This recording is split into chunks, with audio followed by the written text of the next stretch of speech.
Cooling and insulation. Upgrade your HVAC system now and you could qualify for Carrier Cool Cash rebates up to $2,600 and 0% financing for up to 72 months. Rebates available for a limited time. For a free estimate, aircomfortservice.com. Annie Fry, Ryan Wiggins, Brad Ray. That's us. That's right. Gotta love this American ride. What do you want from me? I'm not America's sweetheart. For goodness sake, kid. Keep your voice down. Your father's listening to the radio. I'm not America's sweetheart. This is the Annie Fry Show on 97.1 FM Talk. Happy Tuesday. Thanks for being with us here this afternoon on 97.1. Tonight, 7 p.m. is ceasefire ending time. 7 p.m. Central, 8 p.m. Eastern. It's like the promotion of a sitcom back in the day. Ethan, do you remember, were you ever paying attention to TV during TGIF? Do you know what that is? Does that mean anything to you? No, I mean, I know what TGIF stands for, but is there significance besides Thank God It's Friday? Yes, TGIF was the block of sitcom shows that would air on Friday nights on NBC, maybe? Oh. But Family Matters, with Steve Urkel. Mm-hmm. And Full House, I think, was on there. I don't know what else.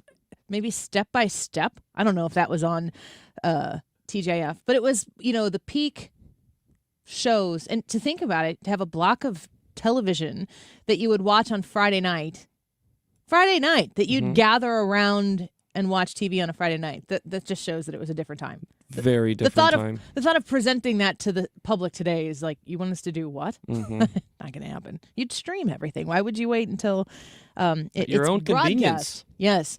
Our YouTube poll for today has to do a little bit with streaming and broadcasting. Should the FCC do something about professional sports broadcasting on multiple streaming platforms each season? So you've got your favorite team you want to watch. So you pay for, I guess this year it's Cardinals TV, $100 gets you the games for the year. If you're trying to stream them, yes. If you're trying to stream them. Otherwise, if you had FanDuel, then it's still included in your package. If you had FanDuel like on Spectrum. Correct. If it was Or included DirecTV, in whatever yes. cable or Correct. satellite you're using, then it continues to be included. But if you are subscribing, if you don't have either of those, you can now subscribe to Cardinals TV and get those games. Can you get them all, or are some of those games on Apple There's a TV or handful of- Netflix or... So we actually, at the beginning of the year, you asked me this very question, and I was like, I think you'd probably get all of them, but I'm not sure. I found out about a week into the year when the Cardinals were on Sunday Night Baseball, which is on Peacock. Sunday Night Baseball! It was not on the MLB app. And you're like, where's my baseball game that I'm paying for? Oh, I was not happy. Sunday Night Baseball used to be a Fox production, correct? For the longest time ever. Maybe. It was ESPN most recently. Yeah. And it just is like, even ESPN. I remember when we used to watch, back in the old days, when you'd watch them on KPLR, maybe what? You're dating yourself. I am old. I'm in my 40s. I'm not old. No, you're ancient. But it was not. I think less than 50% of the games were broadcast on television at one point. And so what'd you do? You tune into KMOX and you listen to the sweet, sultry sounds of the Jack Bucks of the world and Mike Shannon and whoever else might be accompanying you that afternoon. So it's not like it was like 162 games have ever been in one place at one time. But it used to be you'd have to pay for a subscription plan that included Fox Sports Midwest or FanDuel, and all the games were there. If they weren't there, it was a step towards being more public, where more people would have ESPN, or more people obviously have a Fox local channel that it would air on. So more people, when it was outside of the norm of where the majority of the games go through the grind, when it wasn't there, it was in a place that was even more public. But it's completely flipped right now. You have to subscribe to get everything. And then if it's not there, there's another subscription that you have to have. And it's not just baseball. Is hockey as bad as baseball? It will be. The Blues were on FanDuel Sports Midwest this past season. And actually, it's a reminder I need to end my subscription because the year is over now. And the FanDuel is no more. The St. Louis RSN is bye-bye. So, similar to the Cardinals, next year, the Blues will have a similar streaming on Blues TV or whatever, I have to imagine it's going to be a very similar format to how the Cardinals are going about it, but that is not confirmed yet. Lucrative for the ball clubs, lucrative for the streaming platforms, taking another dollar and after dollar after dollar out of your pocket. And obviously the reason why they make these deals is so that you subscribe to Netflix or Peacock or wherever this game is. You subscribe to watch the game, and then you stick around and you're like, oh, there's a bunch of shows and stuff on here, so you stay. I understand the business of it from the exposure, but good grief, is this the only way to go about doing this? Maybe this is the new way, and this will sound super get off my lawn in 20 years. I don't know. But we're asking you because the FCC is dabbling, asking questions, and apparently fielding an enormous amount of complaints about this. And it's not just baseball, NFL. I don't watch the NFL. You watch the NFL, don't you? Oh, yeah. Live and breathe it. How many different places do you have to have subscriptions to for the NFL in order for that to... So Sunday games during the afternoon are on Fox and CBS. Sunday night games are on NBC. Monday night games are on ESPN, and Thursday night games are on Prime. Amazon Prime? So that's the only one that is, to It's me, the only like one an that you extra can't step. have included in a package with a YouTube TV or a Direct TV or something. Most television providers are going to have all of those. Correct. Prime is the extra ask. Yes. So, we here on the Annie Fry Show are not usually pounding the fist on the table to get more government intervention in what's going on. But the FCC chairman is interested in this topic and what Attorney people are General saying. Todd Blanche on the Trump administration's streaming service crackdown. So the FCC chairman claims the NFL is frustrating fans by putting too many games behind a paywall, forcing them to pay for more subscriptions to watch their team. And Darren Botello is live from Capitol Hill with how lawmakers are reacting to this. I bet it's something they hear from their constituents. Oh, yeah, especially the one we spoke with from Wisconsin.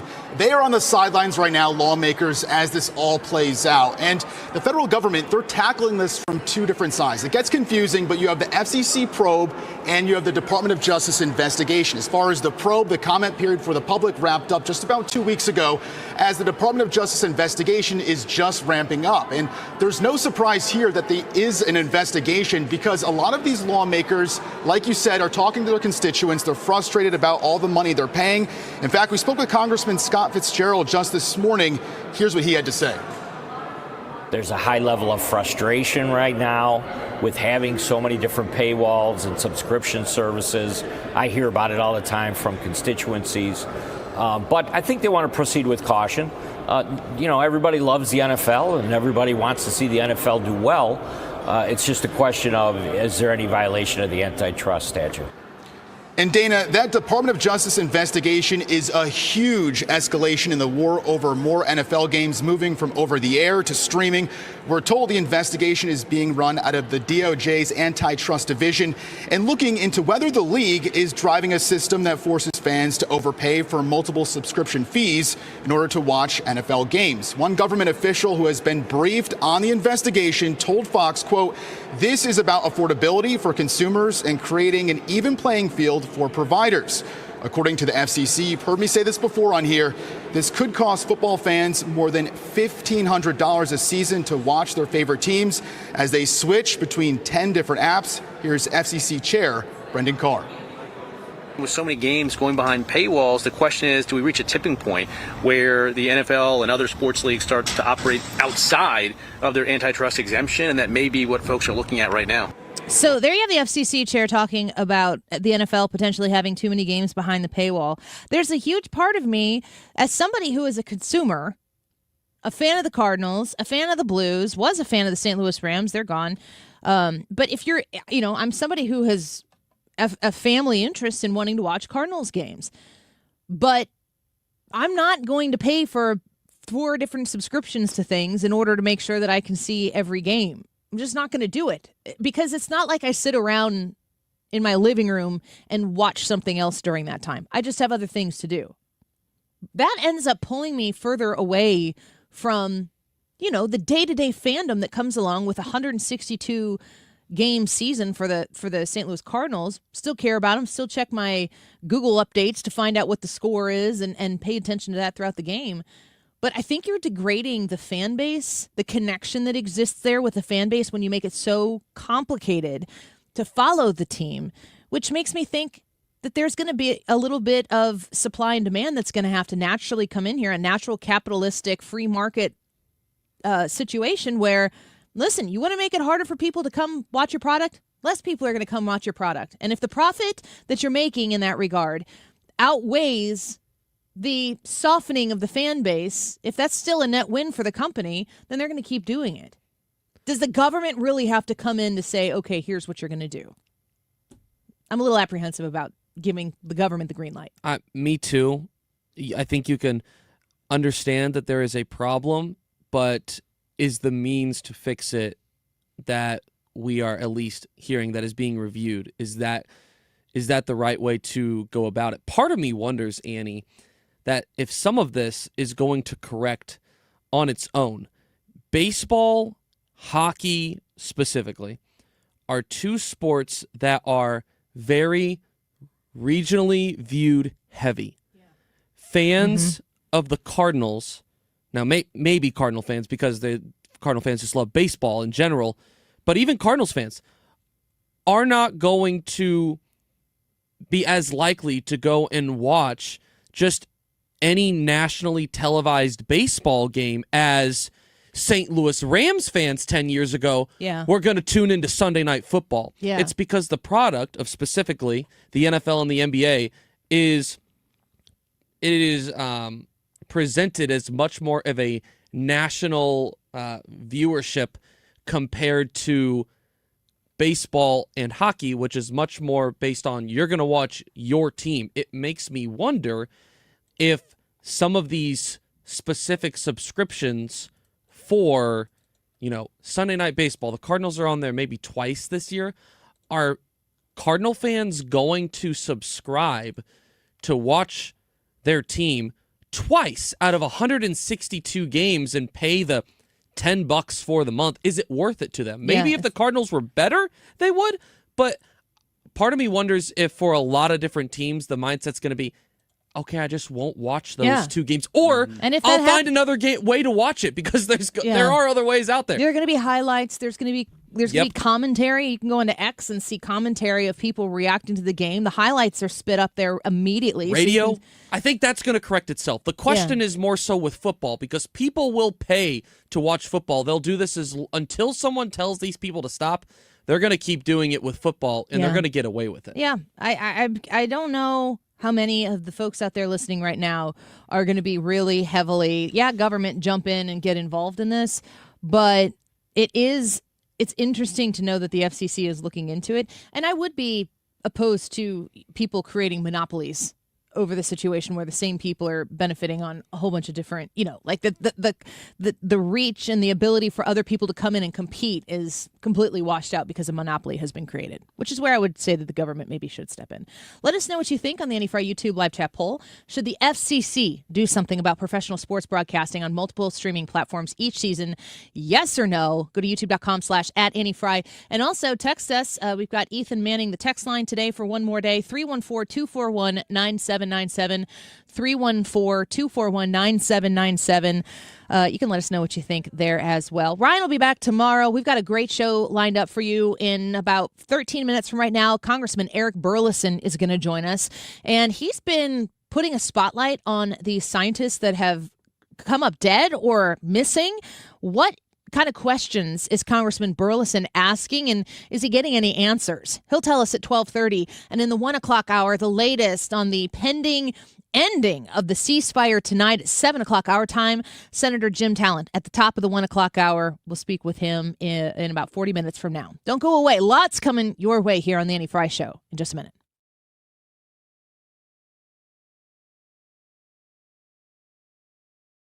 People ask me, Mulchman, what's your secret? Well, it's Hanson's Premium Compost. It's nutrient-packed and makes your plants grow stronger than ever. Without it, I'd just be a regular guy with some dirt. So get your garden in shape this spring with Hanson's Compost. Trust me, I'm the Mulchman. Check us out at hansonstree.com.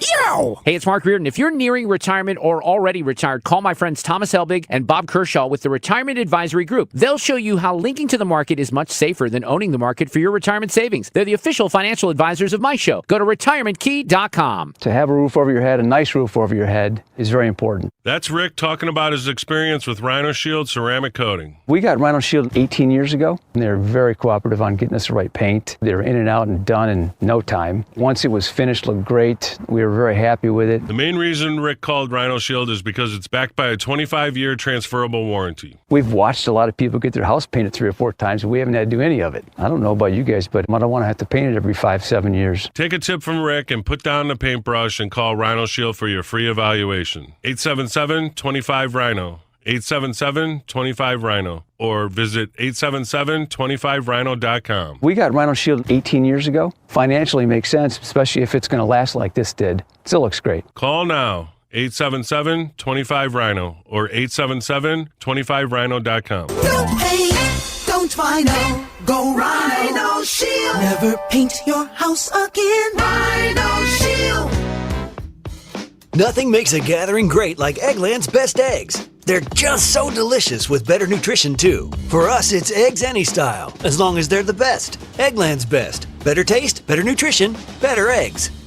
Today's YouTube live chat poll: should the FCC do something about professional sports broadcasting on multiple streaming platforms each season? It's just a yes or no question. Jump on Andy's YouTube page, vote in the poll, leave us a comment. You can also text us at 314-241-9797 and tell us what you think. The time is 12:20. This time check is sponsored by Jerry Kelly Heating, Air Conditioning, Electrical, and Plumbing. It's time for a $98 AC tune-up. JerryKelly.com.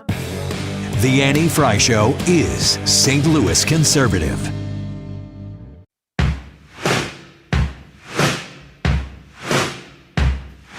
Now everybody, have you heard? If you're in the game.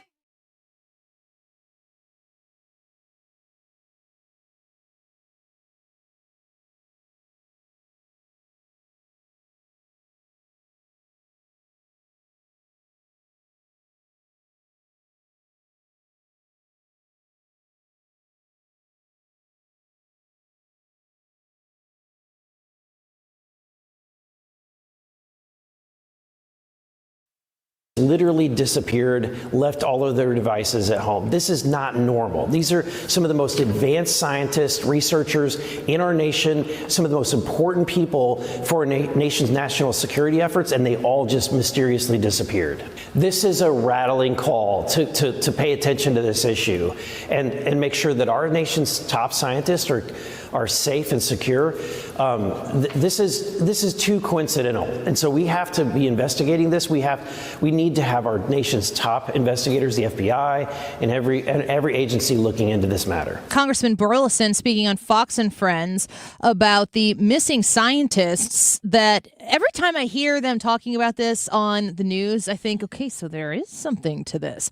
That we frequently see stories like this, and I'm just looking like, okay, maybe this is just conspiratorial, but then it starts to get a little more mainstream, and every time I see that it gets more mainstream, I'm thinking, what's really going on here? So let's see here. From an article on Fox News by Max Bacall, House Oversight Committee Chairman James Comer warned Sunday that, quote, something sinister could be happening after 11 scientists, mainly tied to the United States nuclear and space research programs, reportedly died or went missing under mysterious circumstances, raising urgent national security concerns. Ethan, you, unlike Brad and myself, are not just thrown into the world of news and politics. You dabble. Yeah. Almost by obligation. Yeah, I know. If you want to know anything about sports, man, that's your realm. That's where you live, eat, sleep, and breathe. Yes. What do you hear? What do you know about dead scientists? I mean, not much besides what guys like Peter Doocy have asked the president that this is something that they are looking into. I'm glad that they are looking into this. It feels a little bit insensitive to say this just because this is real life, but this feels like something that would happen in like a CIA show. Yeah. That's what it feels like. Like, this isn't something that should be real, but unfortunately, it's the reality in which Yeah, but what we're living right happens now. in those shows and movies when the nuclear scientists start going missing? It's not good. No, usually something bad is about to happen. So Yes. it makes you wonder. The hope is that this doesn't just go away. That's my fear, is that the administration is saying we're looking into it, and then there's just so much big information constantly going on in today's political cycle that, I mean, it wasn't entirely political, but when was the last time that you heard Nancy Guthrie's name brought up? Yeah. That was the biggest story in the news Do you for think- probably a month, and is- now no one's talking about it. I just don't want that to happen Is with Nancy these scientists. Guthrie, were we talking about Nancy Guthrie as much as we were as a distraction, or is the fact that we're not anymore a distraction? Oh, good question. You don't know. Sheesh. I think that I would probably say that it is I think that it was trending for the time, and people kind of, I don't want to say got bored with it, but eventually I think people came to the Well, you reality said the word that trending. Was it a trend? Or was it, is it something that came in and then went out? Here's more from James It does Comer. appear that there's a high possibility that something sinister is taking place here. This has been going on, obviously, for the last 3 years. So what I found in 3.5 years as chairman of the House Oversight Committee is sometimes government agencies don't do a good job of sharing information on situations like this. So we've asked all those agencies, the Department of Energy, NASA, the Department of War, to all share information with us so that we can see if we can put it together and find any missing links to try to solve what's going on here, because it's very unlikely that this is a coincidence. So Congress is very concerned about this. Our committee is making this one of our priorities now, because we view this as a national security threat. So that's the chairman of the House Oversight Committee, James Comer, on with John Roberts on Fox News. And Eric Burleson is a member of the House Oversight Committee. So he is participating in this investigation into what's going on here. But Burleson's also, I don't know, is that we've talked about aliens with Congressman Burleson before. Are there aliens and a nuclear scientist conspiracy? I don't know. What if the aliens captured the nuclear scientists? is it considered is this scientist situation Conspiracy. considered conspiracy? Heck yeah. Yeah. It's my understanding that some of these scientists actually worked in the UAP area of the government as well. Well, so there's a difference between, on the 11 scientists, there are some who have gone missing and there are some who are dead. But their associations, the things that they knew had to do with our United States nuclear program, but also some sort of extraterrestrial type of UAP, unidentified aerial phenomena, or whatever it is called. And so, something, you're aware of something. Where'd you go missing? I think a lot of people are. I'm immediately thinking first and foremost, is this a China situation? But also, did aliens abduct them? That's the level of conspiracy that we are at right You now. can't tell me that didn't happen. I mean, I'm not able to officially Does my tinfoil hat confirm. look okay like this? It's actually really nice, Annie. Thank you. It complements That's what I would tell a crazy person. your hair well. I mean, I don't know. I don't know what the scope of conspiracy theory is. And that's part of, I would argue that's part of the government's responsibility and the information that they have. Yes, obviously, a lot of it's probably going to be classified, but I think that's why, especially in cases like this, where it is a trending news story, it's important for them to be able to communicate with the people of the United States what they know that they can share, so that crazy stuff like what you just said doesn't take ground and all of a sudden a different narrative Are you comes working about. with the aliens? Am I? Mm-hmm. I can't confirm. I'm not allowed to. Will you deny? I have a meeting that I have to get to. Is it with aliens? It's with our boss. So, So take that how you want. All right, well, we'll take a break right now. We're going to speak with Congressman Eric Burlison, who is a member of the House Oversight Committee. He is the representative from Missouri's 7th Congressional District. And we'll get to the questions that he's asking. If you have thoughts or questions that you might like me to field towards Congressman Burlison, great time to get on the Andy Fry YouTube channel and leave your comments there. I'll keep an eye out and see what kind of questions you all are asking, maybe work some of those into the interview here with Congressman Burlison when we come back. Don't forget, while you're there on the YouTube channel, to vote in today's YouTube poll. Do you want the FCC to do something about professional sports broadcasting on all these different streaming platforms within a single season? Yes or no? You want that FCC intervention or not? Let us know what you think. You can text us as well at 314-241-9797. Congressman Eric Burlison, next. It's Mark Cox. If you enjoy your backyard like I do, you need to reach out to my friends at Chesterfield Fence and Deck. They can make it better.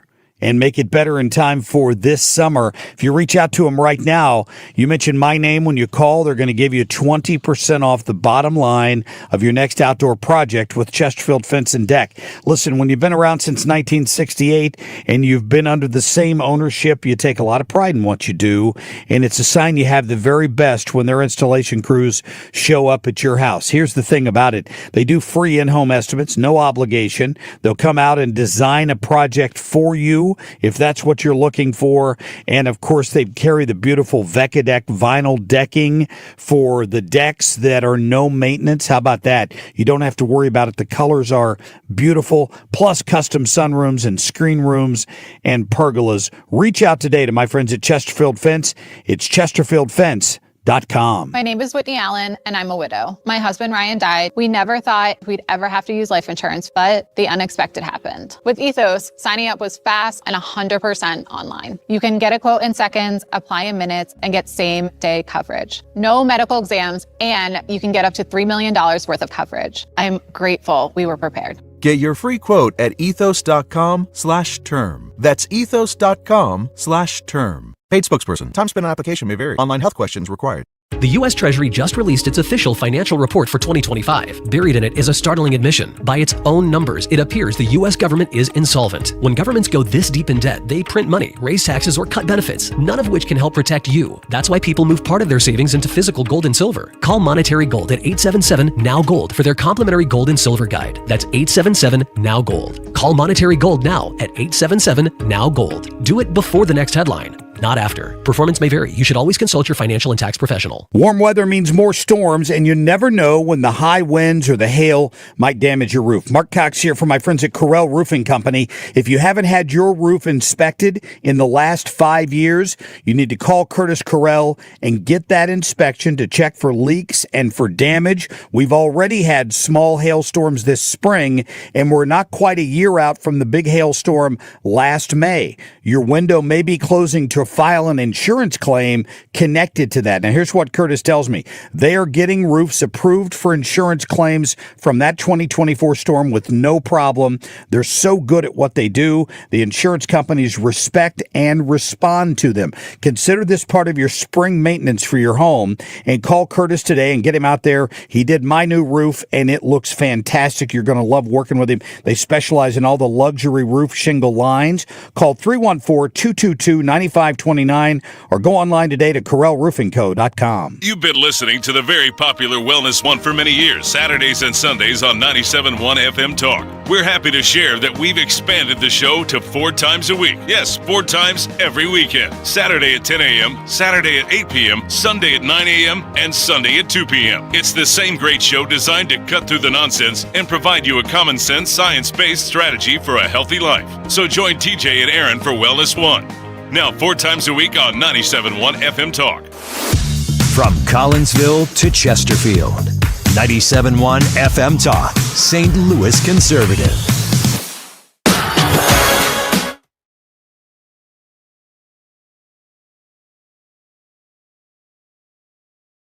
Welcome back to the Annie Fry Show. We're grateful for your afternoon, spending a little time with us here on 97.1 FM Talk. We just played in the last segment a clip from Chairman James Comer of the House Oversight Committee talking about these scientists that have gone missing. And this story is starting to pick up quite a bit of momentum. And it's because representatives in the House are trying to get answers, or at least put together information to get a clearer picture as to where these scientists might have disappeared to, or an explanation as to why some of them have died. Let's get to our guest. Congressman Eric Burlison joins us, representative from Missouri's 7th Congressional District and a member of the House Oversight Committee. Congressman, thanks for being with us today. It's always a pleasure to have you with us. Thank you, Annie. Good to be on. I'm looking at this letter dated yesterday, April 20th, sent to Chris Wright, the U.S. Department of Energy Secretary. And it says here in the beginning of the paragraph, it's signed by yourself and Congressman Comer. The Committee on Oversight and Government Reform is investigating recent unconfirmed public reporting on the disappearance and death of individuals with access to sensitive U.S. scientific information.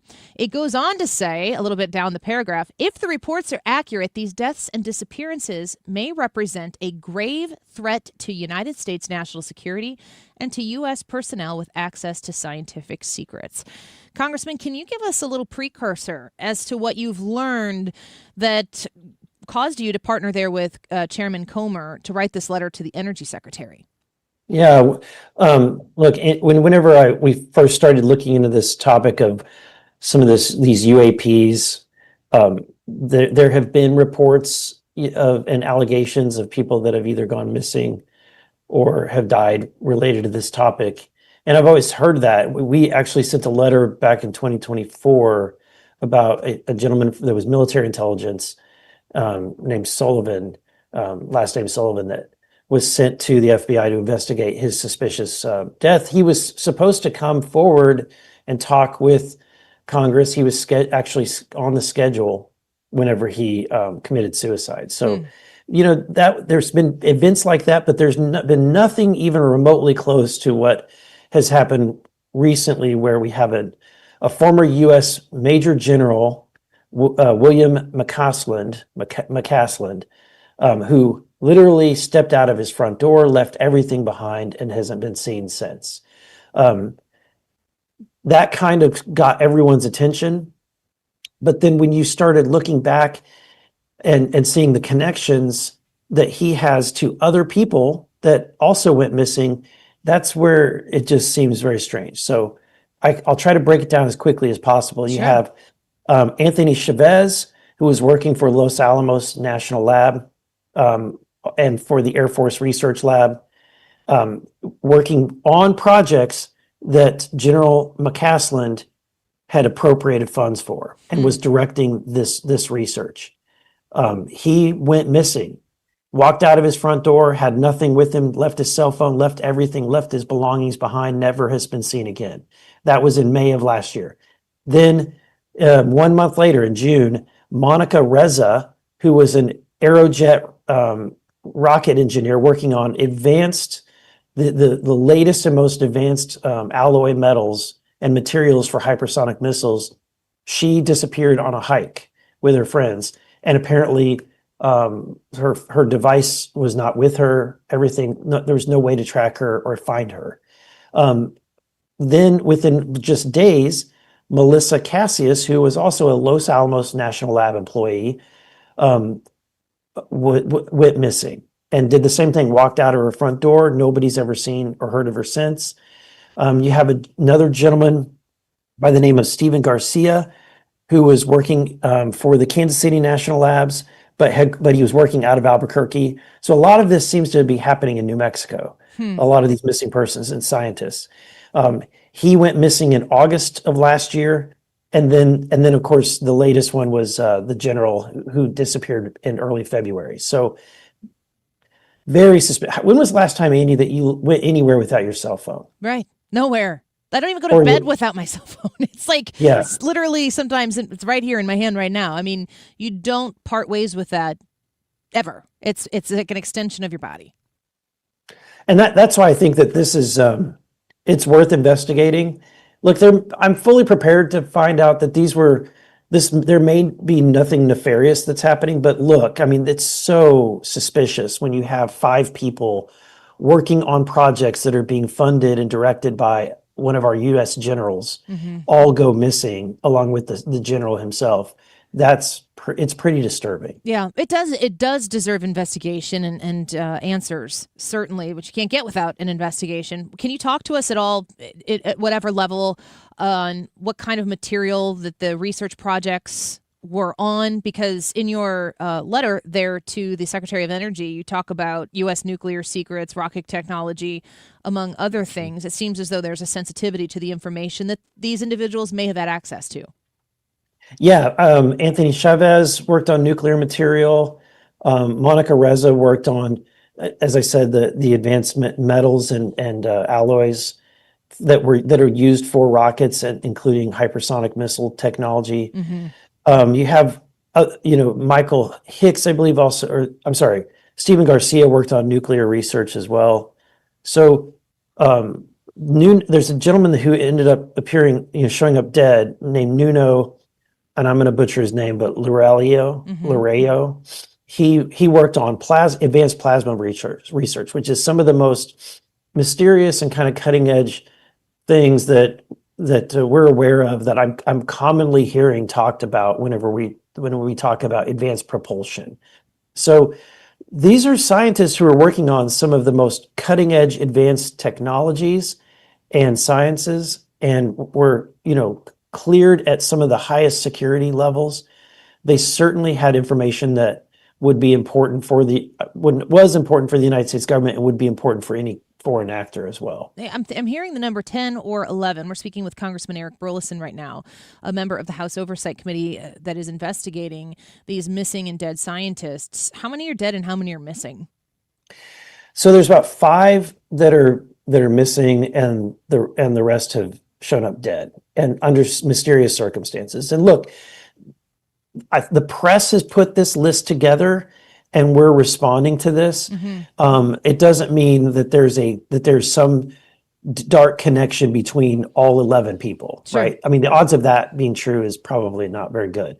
So, but it's worth looking into. And I particularly think of Amy Eskridge, who was working on exotic science. She was coming out with research she was going to make public that was in the area of anti-gravity research, which is pretty fascinating, like head turn kind of research, right?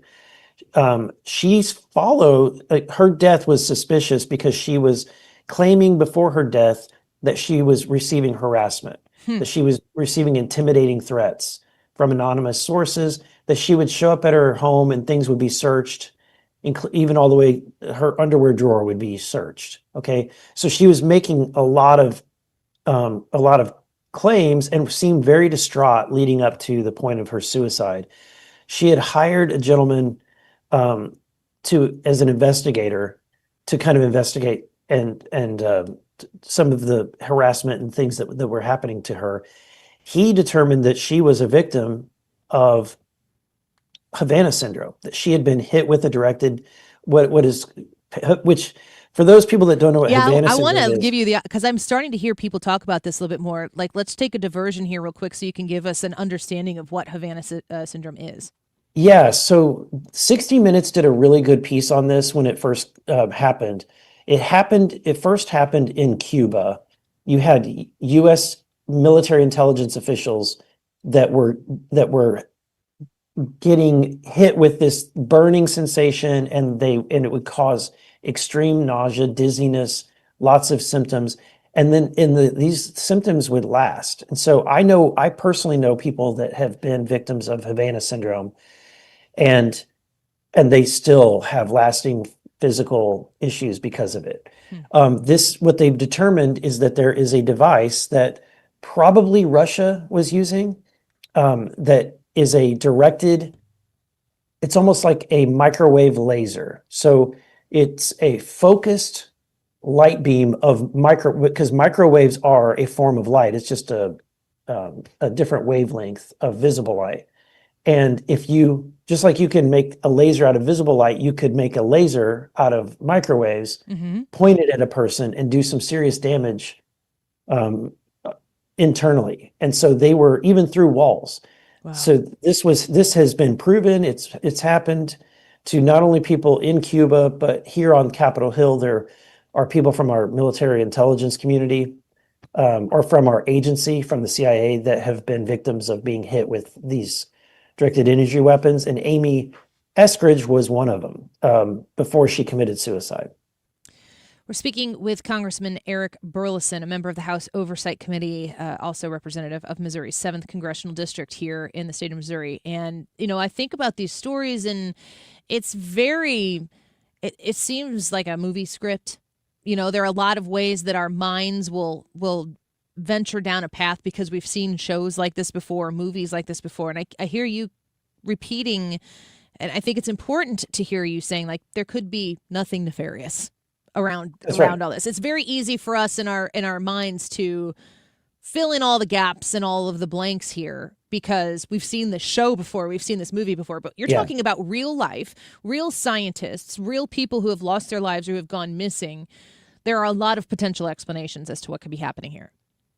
There are, and look, at any population, you're going to have people that go missing. I think it's unusual that they were all working on similar projects, that were all kind of under a nexus, especially that they were being funded and directed by the Air Force Research Labs under General McCaslin. That's unique. But in any given population, I mean, the fact that we have 5 people that walk out of their home with no devices, that to me is the most suspicious thing that we've seen. There are a lot of people like Amy that I've mentioned. There was another gentleman named Nuno Loureiro. I'm butchering his last name, but he was working on advanced plasma research.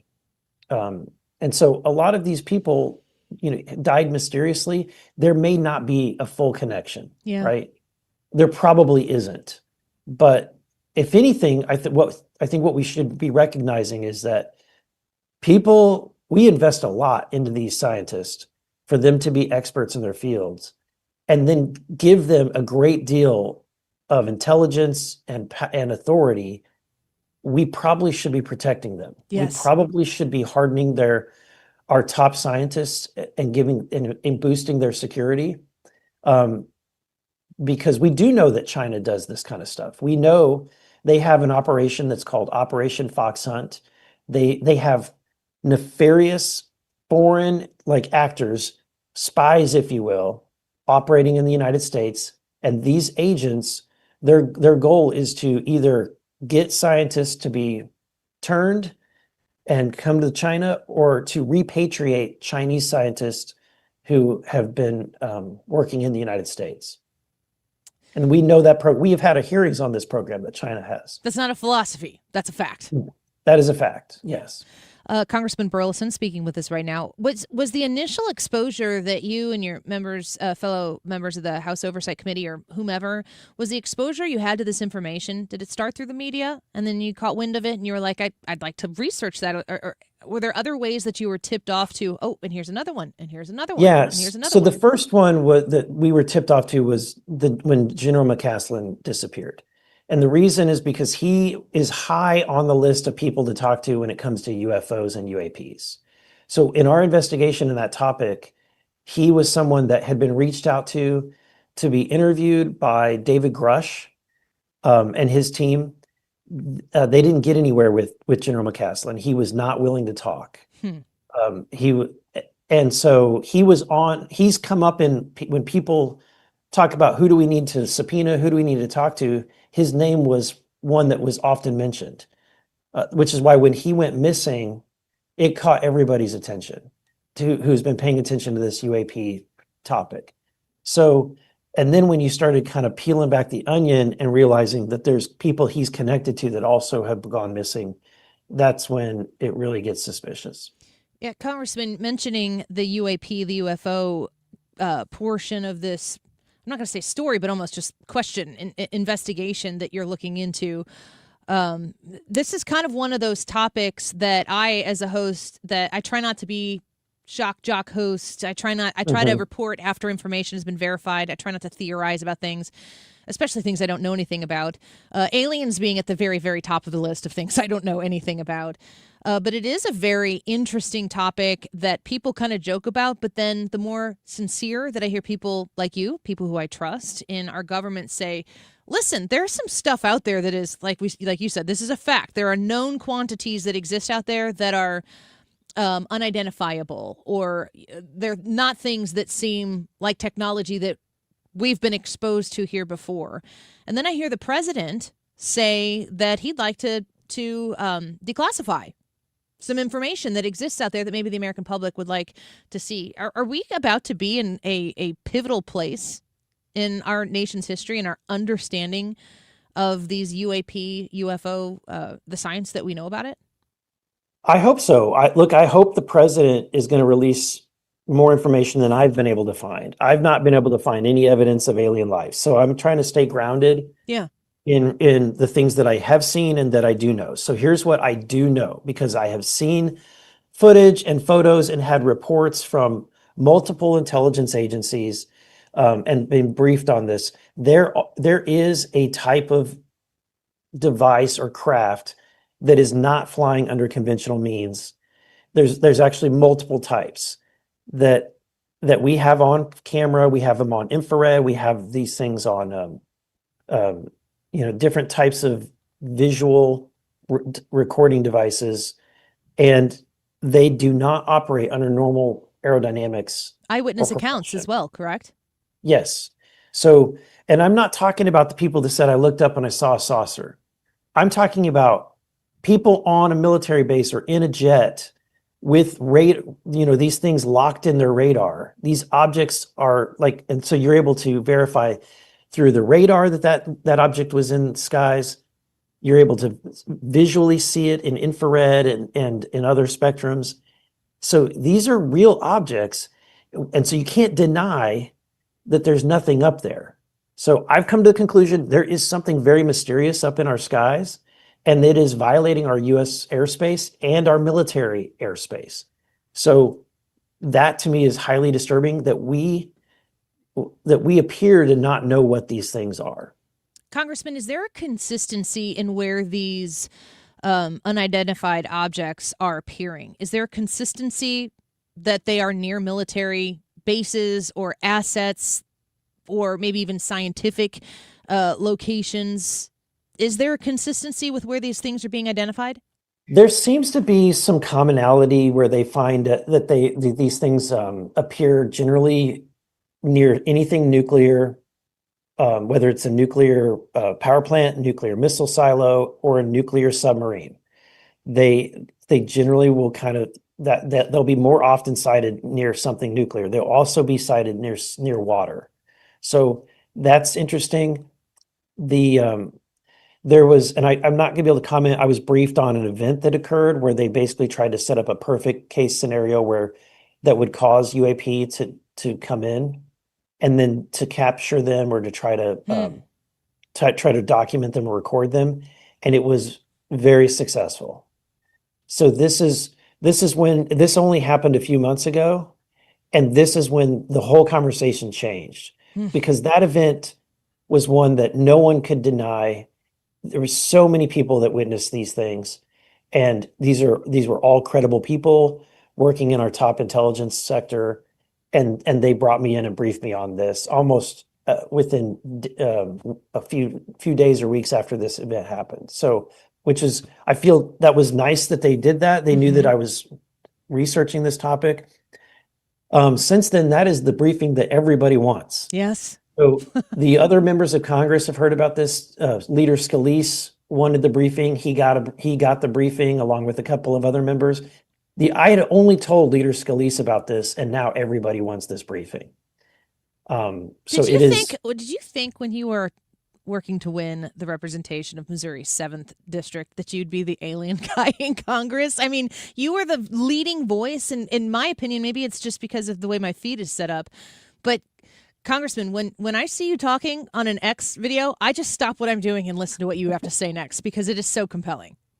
Oh, thank you. Look, I try to again, I don't believe the aliens from another planet. I haven't seen any proof of that. Sure. Let's say grounded, and maybe we could just throw out some possibilities. Okay. In 2002, a Chinese scientist by the name of Ling Li, who was getting ready to publish anti-gravity research, actually was spinning off a business, and her colleagues felt so confident in this success of this research that they invested heavily in this new business venture. She immediately goes missing. She goes missing for a period of about 4 years. And then the last thing that we heard was an obituary. That was just a quiet obituary from this very, very important scientist. That happened in 2002, between 2002 and 2004 area. Then you have Amy Eskridge, who shows up dead, also working on anti-gravity research. What if it's not little green men from another planet? What if it's our top scientists that have had a breakthrough in technology and they're experimenting? We have these companies doing this experiments with some of this technology, and that is clearly a very, very secretive type of breakthrough technology. I'm just speculating. If it's not little green men, it certainly could be our own industrial complex. Yes. What was it, Jersey or Philadelphia or something? A year and a half or 2 years ago, there were some things flying around over the top of one of our cities, and then it turned out that that's what it was. Lots of practical explanations, but what we don't know, definitely, like I said, people fill in the blanks. And we're looking for honest, as you mentioned the word multiple times, grounded information. That's what we always get from you, Congressman. It's a pleasure to have you on here. Please come back again soon. If you want to give us that briefing at any time, I'll clear my schedule, and we will love to have you back here on the Annie Frey Show. Sounds good, Annie. Thank you. Have a great afternoon. Appreciate you. That's Congressman Eric Burlison of Missouri's 7th Congressional District. The scientist thing is, like you said, there's a lot. Maybe none of this stuff is connected. Maybe it is. Maybe it's nefarious. Maybe it's not. But we need good people asking great questions, and I'm grateful to hear that the House Oversight Committee is engaging in that.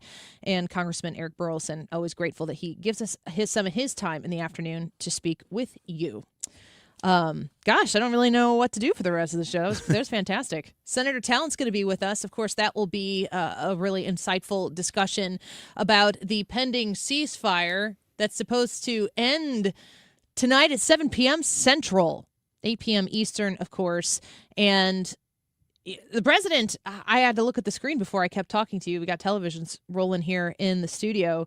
And I know that at any given time, whatever the status is between us and Iran, it could change just like that, and it's a whole new ball game. So we're watching throughout the course of this afternoon. We'll certainly bring you any news as it continues to happen here, but we'll get an assessment from Senator Talent as to how this conflict is going to play itself out. It does not seem as though Iran is like super pumped to negotiate with President Trump. We had General Kellogg on yesterday, and he said we should not be negotiating. We should just be definitively, unquestionably winning the war. We started a war, we should win the war, and then we should get out of there. But negotiating is not the way General Kellogg said that we're going to get ourselves to a place where this thing is over. And I have that line in my head that I heard on Fox News yesterday morning before the show is, we've won the war, now we need to win the peace. How do we exit the stage without sacrificing even a fraction of the goal? Smarter men and women than me will have to figure that out. One of them will be with us when we come back, Senator Jim Talent, to give us his expertise analysis of the conflict in Iran. Will Chamberlain at 1:30 and Molly Hemingway at 2:05. Full show here on the Annie Frey Show, which includes you. We'll be right back.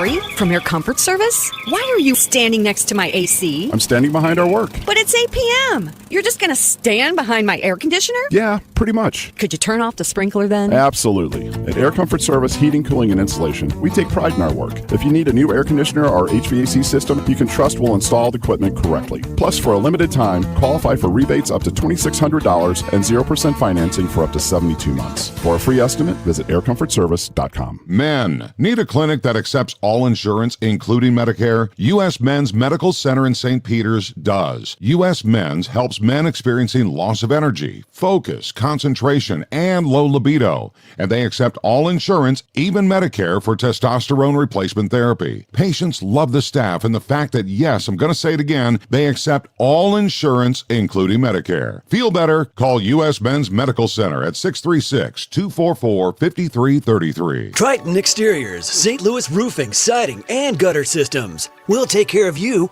and your home. We're #1 in the Ladue, Kirkwood, and Webster area. James Hardy certified. Visit Triton.stl.com to be connected with a James Hardy expert and receive a free estimate. Triton-stl.com or call 314-717-1159. That's 314-717-1159.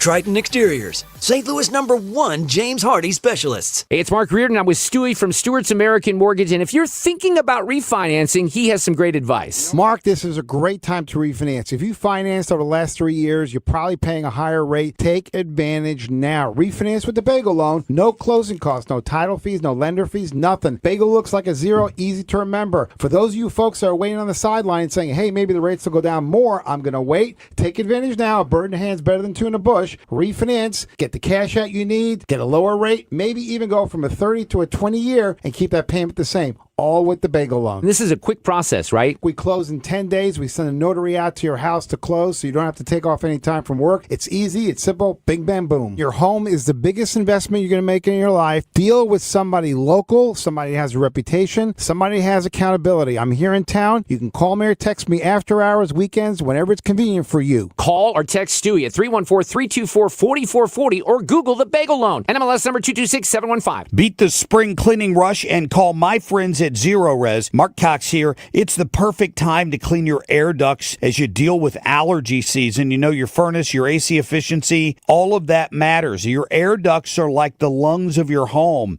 If they're dirty, your indoor air is going to suffer. Right now, you get a whole system air duct cleaning for just $5.99. Pay less for fresh. Call 314-474-2020 or go online at ZeroResSTL.com. KFTK FM Florissant from the Kaufman Townsley St. Louis's Injury Lawyers Studio. Call 314-777-7777. That's 314-777-7777.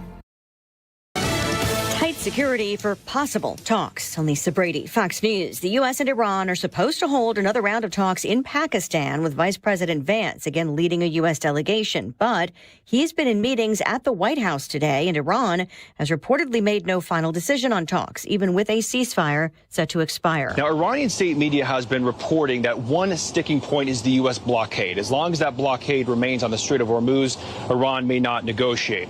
So far, the president has said the blockade will stay. The Strait of Hormuz effectively remains closed. Iran is demanding fees and asking to inspect ships, some carrying billions of dollars in cargo. We talked with the head of the European Ship Owners Association, which represents about 1/3 of the world's ships. The association says the world should not tolerate what Iran is doing. Fox's Matt Finn in Islamabad. U.S. oil prices surging back over $94 a barrel earlier. Donald Trump and House Republicans know the American people are suffering under their leadership. House Democratic Caucus Chair Pete Aguilar argues Trump tax breaks aren't enough to offset rising costs. The administration says the president's economic agenda will fuel growth.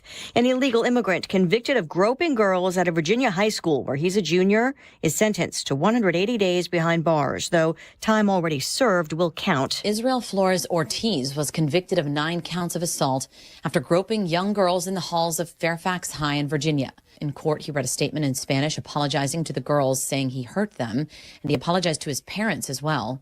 After Flores Ortiz was convicted earlier this month, Homeland Security said ICE had issued a detainer for him and asked state officials not to release him. The Fairfax County Sheriff has historically not honored ICE detainer requests. Fox's Jessica Rosenthal. Flores Ortiz will turn 19 next month. He could have faced several years in jail. America is listening to Fox News. I move mountains for a living. Literally. That means I don't carry hand lotion, and when it comes to serious heartburn, I don't mess around with anything but Rolaids. Rolaids' dual-active formula has calcium carbonate and magnesium hydroxide that relieves heartburn fast. Yeah, you heard right. 2 actives for that powerful relief. And the best part? The roll fits right here in my pocket, so I can get back to moving mountains. Rolaid spells powerful relief. Read each label. Use as directed. Keep out of reach of children. You're great at protecting your data, but lots of places could still expose you to identity theft. I thought it was safe. If that happens, LifeLock gives you a US-based restoration agent who will stick by your side from start to finish. Phone calls, filing documentation, preparing insurance claims, your agent handles it all. In fact, we're so confident restoration is guaranteed or your money back. Isn't it nice to have someone like that on your side? Save up to 40% your first year with promo code NEWS at LifeLock.com. Terms apply. Air Comfort Service, heating, cooling, and insulation. Weather. All about the southerly flow and plenty of sunshine going through our Tuesday afternoon. With that flow, it's warmer in the 70s to near 80 degrees. Clear skies. What a great evening coming up. 58 for the overnight low. Wednesday, sunny and 81. Thursday, sunny 83. Scattered showers and a couple of non-severe thunderstorms Friday night. This is 97.1 FM Talk. Chief Meteorologist Dave Murray. The Annie Fry Show is sponsored by Air Comfort Service Heating, Cooling, and Insulation. Get your AC ready for summer while helping shelter pets. Book your AC clean and check in April, and Air Comfort Service will donate a bag of pet food to Open Door Animal Sanctuary. AirComfortService.com/pet food. Annie Fry, Ryan Wiggins, Brad Rain. That's us. That's right. Gotta love this American ride. What do you want from me? I'm not America's sweetheart. For goodness sake, kid. Keep your voice down. Your father's listening to the radio. I'm not America's sweetheart. This is the Annie Fry Show on 97.1 FM Talk. Well, as I said 2 days ago when they said they won't send them, I said they'll be sending them. They have no choice but to send them. What I think is that we're going to end up with a great deal. I think they have no choice. We've taken out their Navy. We've taken out their Air Force. We've taken out their leaders, frankly, which does complicate things in one way, but these leaders are much more rational. It is regime change, no matter what you want to call it, which is not something I said I was going to do, but I've done it, indirectly maybe, but I've done it. And I think we're in a very strong negotiating position to do what other presidents should have done during a 47-year period. We have 47 years where these bloodthirsty people have been killing a lot of soldiers, a lot of our soldiers, and a lot of other people. They've killed 42,000 people over the last 2 months. And, you get to a point where people don't want to mention that. They don't like mentioning that. 42,000 unarmed protesters, innocent unarmed protesters, many of them hung. So we're not dealing with the nicest group of people, but we're dealing with them very successfully, and the blockade has been a tremendous success. They said 2 days ago, we will open the strait. I said, no, we're not going to open the strait until we have a final deal. No, we want to open the strait. They said, we're not opening. We totally control the strait, just so you understand, for all the fake news out there. So President Trump on with CNBC this morning, giving them a lengthy interview talking about the progress in Iran. And, of course, that ceasefire is scheduled to end tonight, 7 o'clock our time. What happens next? Let's talk to Senator Jim Talent, former United States Senator from Missouri, as well as Congressman. Senator Talent, always a pleasure to have you on the show with us, of course. I wanted to know your thoughts on the merits of the ceasefire. When I'm looking through the updates right now on Fox News, among other places, all I see is a lot of accusations that every party has violated whatever ceasefire they're a participant in. Yeah, I mean it's largely held. I don't think it matters a lot at this point. I mean, I think we have to go back if we want to think about what's going to happen. We have to look at what's been done. So we have attacked, I think I said this when I was on the show last, we've attacked their center of gravity, their ability to generate and sustain power. Okay, so first we took out their leaders. That's their command and control. The Israelis did most of that. We took out their inventories, took out the military industrial base that produces the inventory, and now what's happening is we're moving on, I think, to two things. One of them is choking off the economy that they use to produce the industrial base, and then also applying pressure to fracture the leadership. And it's pretty clear that the leadership is fractured. I mean, everybody is reporting that the civilians, the foreign minister, the economics minister, they're trying to get a deal. The IRG guys don't want one, and they're arguing amongst each other. They're tweeting to each other and attacking each other. So this is, look, if you successfully, this is military, Doug, if you successfully attack the center of gravity, you do it long enough and effectively enough, the enemy tends to just fall apart. We may see that, we may not, but whatever we do after the ceasefire ends in terms of a direct attack on their infrastructure, we're going to continue this economic chokehold. In fact, it's expanding as we speak. Does the next step for the United States, bridges and power plants, does that affect the people of Iran in a significant way that what we've done so far hasn't necessarily? Yeah, it could. It depends on a lot on which particular targets are chosen, but these are dual use. This is dual use infrastructure. So you destroy a bridge, the civilian traffic can't cross it either. Yeah. You go after electricity infrastructure, it affects them as well, and that's one of the reasons that we've held off to this point.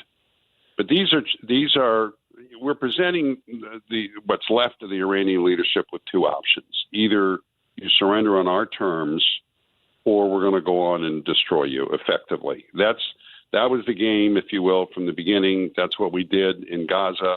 It was successful there. That's what the president is aiming for here. We will see what option they decide to choose. Senator Talent, is it possible that, the effort to negotiate peace, I know that right now Fox is saying that they're waiting to hear back from Vice President J.D. Vance, who was supposed to travel to Pakistan to see if they can negotiate something. I mean, I always hear you don't negotiate with terrorists, and I kind of assume that's what Iran is and has been and why we're eliminating their ability to terrorize people. I mean, what if there isn't somebody to negotiate with? How does this eventually come to a conclusion? Yeah, the president referred to that. It is kind of interesting because of a lot of the people who I trust on this. I mean, the long-standing Iranian experts are periodically worried the president's going to agree to something he shouldn't agree to. This, while a whole other group of people is, attacking him for being, a warmonger. The president is going to get the biggest victory he can get, and it's clear he's now thinking more in terms of regime collapse. If we don't get that, then I think there'll probably be another kinetic round of attacks, just because of what he said. He's threatened it so directly. I would expect that to happen, and then I think this will go into the effort will channel into the economic chokehold. You're seeing here the deployment of American power across military, diplomatic, and economic fronts, all coordinated towards a strategic end. And we are immensely powerful. When we have a clear goal, we have an intelligent plan, the United States is very, very powerful. That doesn't mean in every domain we can dominate it the way we're dominating this here. This is not how a war in the East and South China Sea would go, okay? But in this context, yes, we and the Israelis are the dominant power, and we're applying it.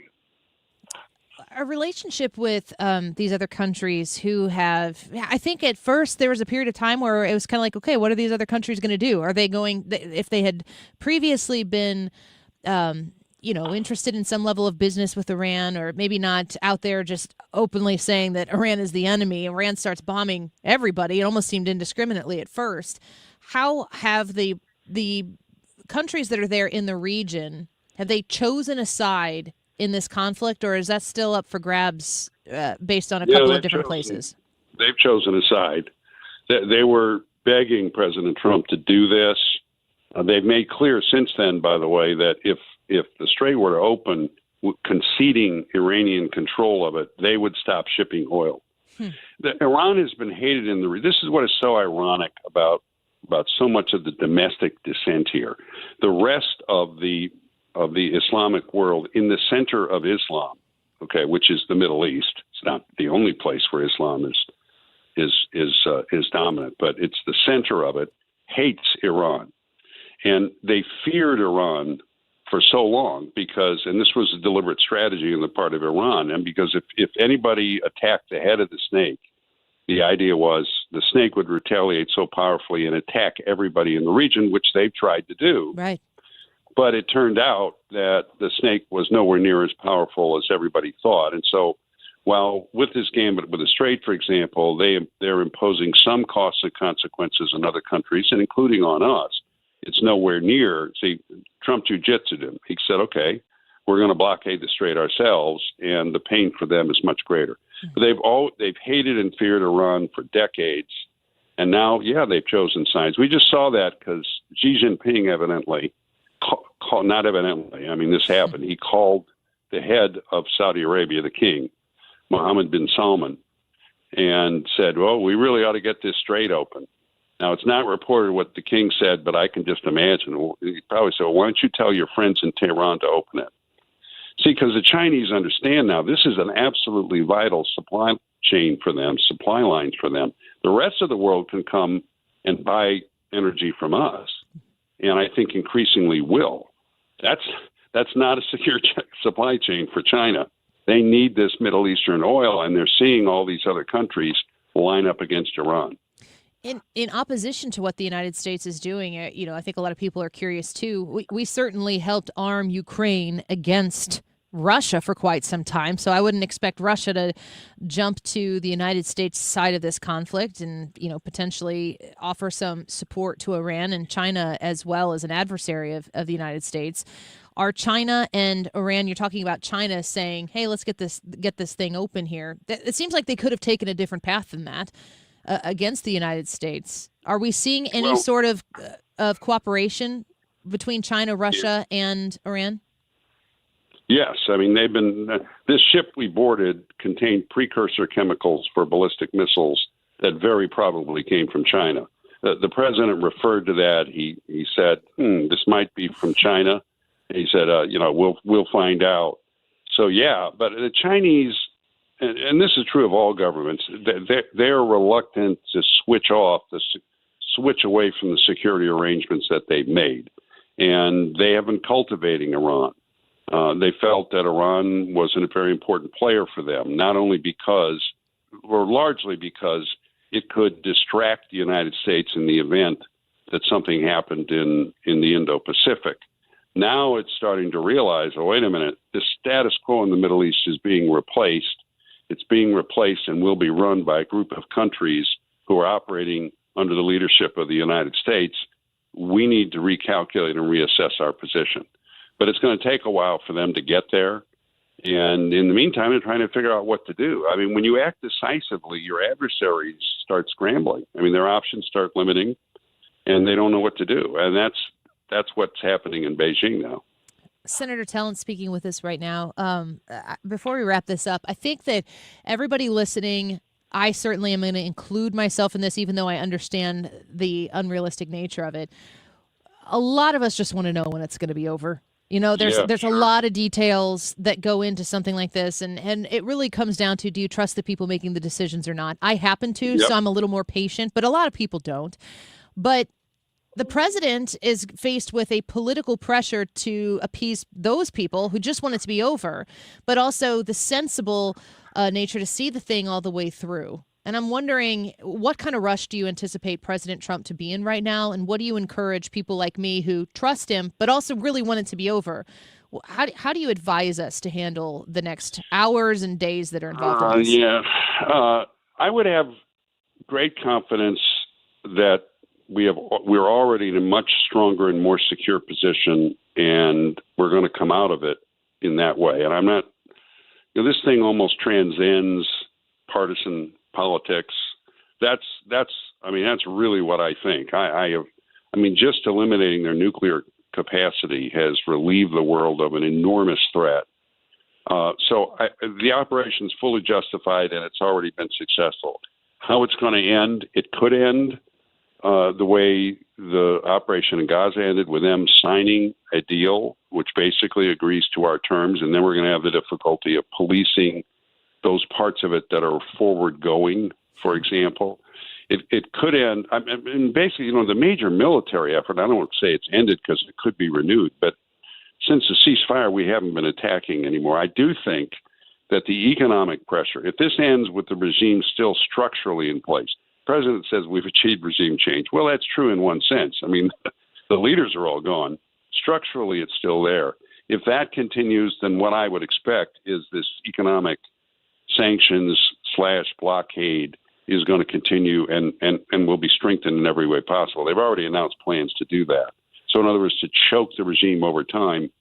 And then we're going to see, I think it's almost a dead cert that the protesters come out at some point. There'll be some precipitating event. Now, one thing we haven't seen yet that I'm kind of looking for is cyber. Yes. And they may be saving that for when the protesters come out. I don't know.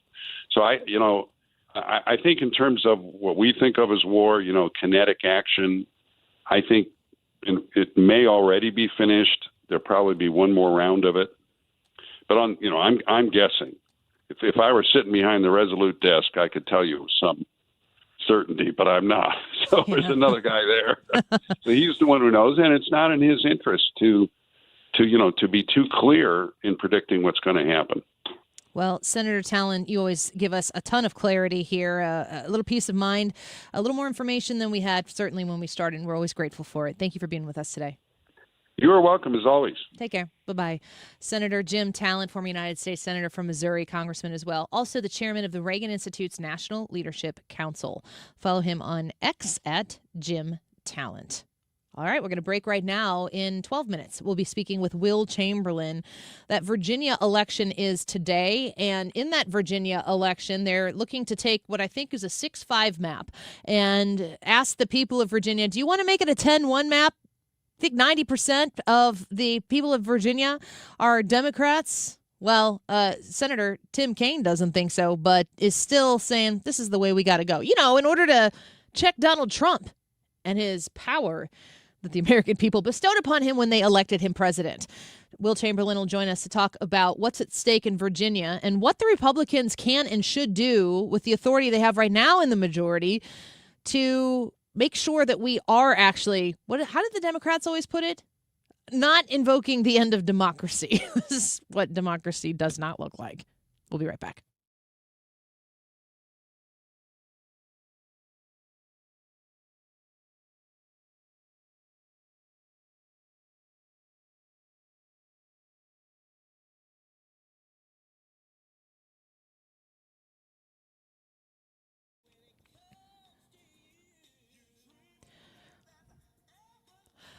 Let's talk to you about Point Pest Control. Point with an E, pointpestcontrol.com. The season for ants to make their way into your kitchen, those little buggers. They show up and you notice one. And when you notice one, it's almost like you close your eyes because you don't want to look for the second one. And then you realize, oh, there's 50 ants that are marching their way from that one crack in your house that you didn't know existed. And now they're just feeding off of whatever it is that was left on the counter. Nightmare.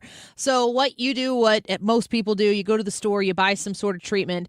It solves the problem for 48 hours maybe, and then the ants are back in your home. What you need is something that's more powerful, more lasting. You need Point Pest Control. I am a Premier Service Plan subscriber myself, and I encourage you to sign up for this as well so you don't have to worry about the pests that make their way into your home. If you have ant evidence, damage, whatever it might be, termite damage, you want somebody who can come solve the problem once and for all. And our house, pest-free, with 4 kids, 2 dogs, constantly coming in and out. You'd think that maybe we'd be attracting some of that nonsense into our house. We just don't have it because we subscribe to Point Pest Control.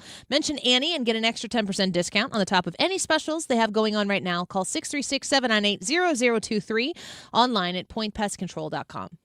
You voted, we listened. On Friday, April 24th, the Cardinals take on the Seattle Mariners, and Busch Stadium is going dark. That night, you will receive the all-new Cardinals jersey, Dark Mode, presented by Phillips 66. This fan-selected look was brought to life for the ballpark and designed to stand out in the stands. a limited giveaway you can only get at the game. Tickets and details at cardinals.com/promotions. This is Victor Scott II. Get your tickets now at cardinals.com. The weekend starts here. Grab your crew and kick it off at Friday Night Live at Busch Stadium. Every Friday night home game, Budweiser Terrace turns into the hottest happy hour in the loop with $5 beers, $5 hot dogs, $7 margaritas, live music, and more all game long.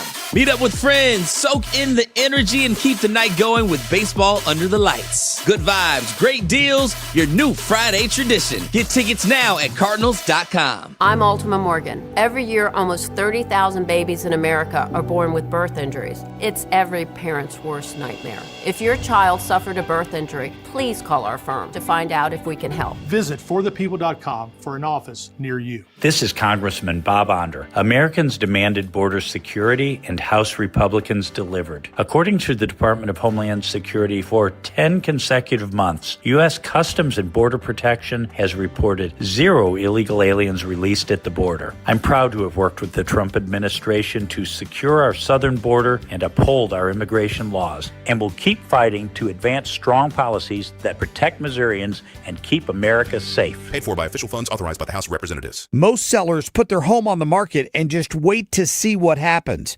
Hey, it's Mark Cox, and I'm with Gloria Liu, your home sold guaranteed realty.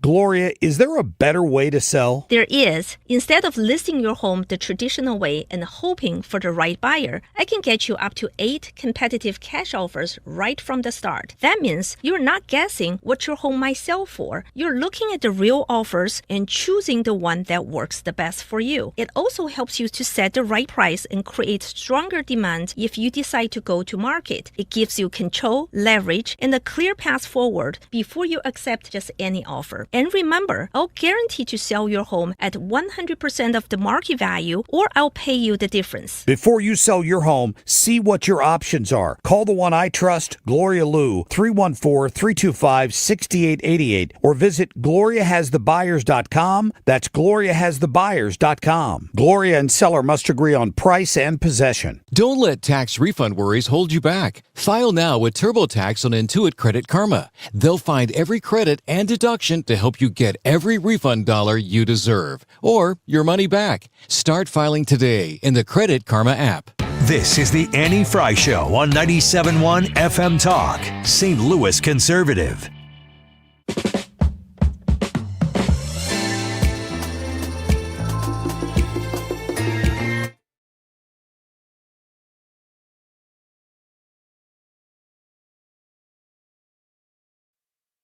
My preferred definition of stable prices is a little different than most academics. I believe that price stability should be a change in prices such that no one's talking about it. That's an old-fashioned definition, but I think it's still valid. And the sooner that we can reform the institution with my colleagues, if confirmed, the sooner we can ensure price stability, and we can have a new set of leaders atop the institution with high, credible, ethical standards to return the Fed to what it should be. The independence that both Chairman Scott and Senator Warren mentioned, critically important. But independence has to be earned, and it's earned by delivering on the promises, the commitments that the Fed has made. And as the Fed hasn't delivered on those promises, we shouldn't be surprised that we hear politics that are entering the room at the Fed. We need to get the politics out of it so the Fed can focus on its day job, deliver on full employment and stable prices. Kevin Warsh is answering questions there regarding his potential position. Should he be confirmed as the Fed chair? And gosh, I'm just going to be honest, and you might be in the same boat as I am. This stuff is so much above my head. It's so boring, but it's so important. What is ever the Fed chair is going to do, if they're going to approve him, of course. I think a lot of the interest is in making sure that he's going to remain independent, that it's not going to be a situation where he's there just to do the lapdog job of President Trump. But you could certainly make the case that the person there right now is there to do the exact opposite of that. So trying to get too late Powell, that's what President Trump calls him, out of the picture and have Kevin Warsh, or as they call him outside of the Midwest, Kevin Wash, just kidding, haha, to get him approved with the Senate. It's going to take the support of at least 50 people in the Senate. I wonder if Senator Elizabeth Warren will be approving of Kevin Warsh. One aspect of President Trump's economic agenda with which you disagree. Well, Senator, the Federal Reserve in recent years has wandered outside of its remit, wandered into other areas. I'm asking for something That's you not something I'm disagree with prepared to Donald do. Trump on. If I'm Just confirmed, one the Federal Reserve should stay in economic its issue. lane. Just one little place where you disagree with Donald Well, I Trump. do have a disagreement, actually, Senator, with the president. I think even this morning, he said that he thought I was out of central casting. I think central casting, I'd look older, grayer, and maybe show up here with a cigar of sorts.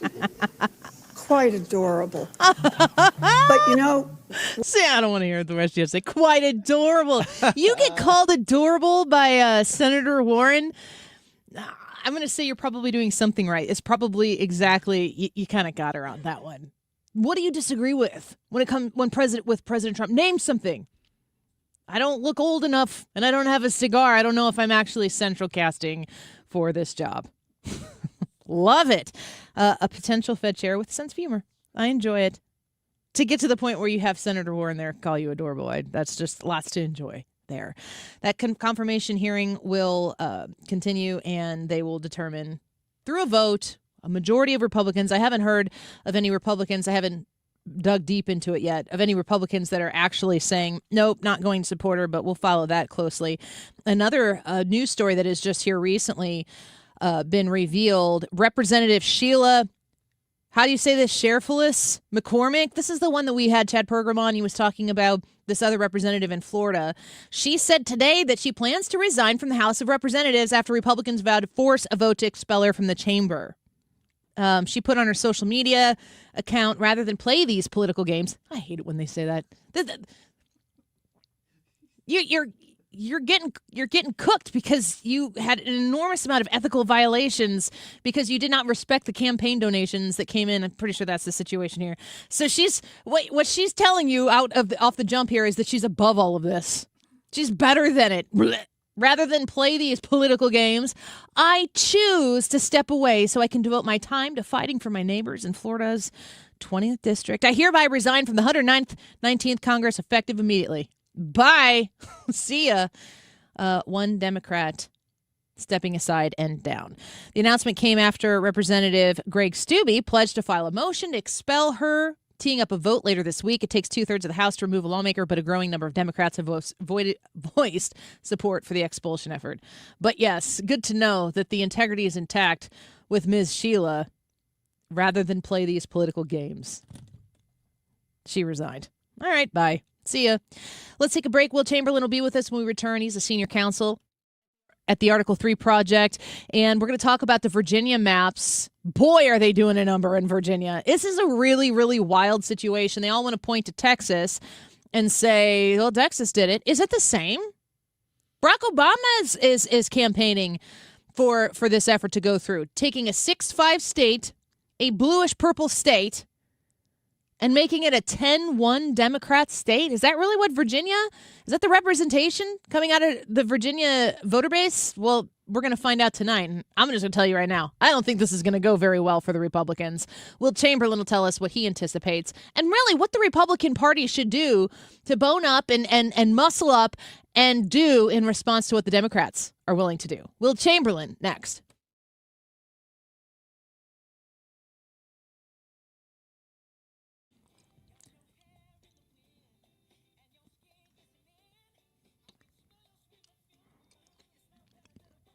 Stewart's American Mortgage and the Bagel Loan. Easy number to call or text at your convenience, of course.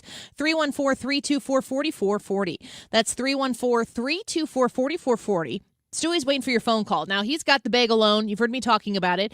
He refers to it as a bagel loan because it's an easy way for you to remember that a bagel looks like a zero, and your mortgage, whether it be brand new, refinance, or cash out refinance, when done with a bagel loan, zero closing costs. He picks them up for you. They don't get rolled into the loan. You don't have to pay them financed over 10, 15, 20, 30 years, however the length of the new mortgage that you're getting. don't have to pay them. They just don't exist. This makes refinancing really smart based on a lot of current situations right now where if you got a mortgage in the last 3 years or so, those rates have come down. Refinance, it doesn't cost you anything to close that mortgage, and he can close in less than 2 weeks as well.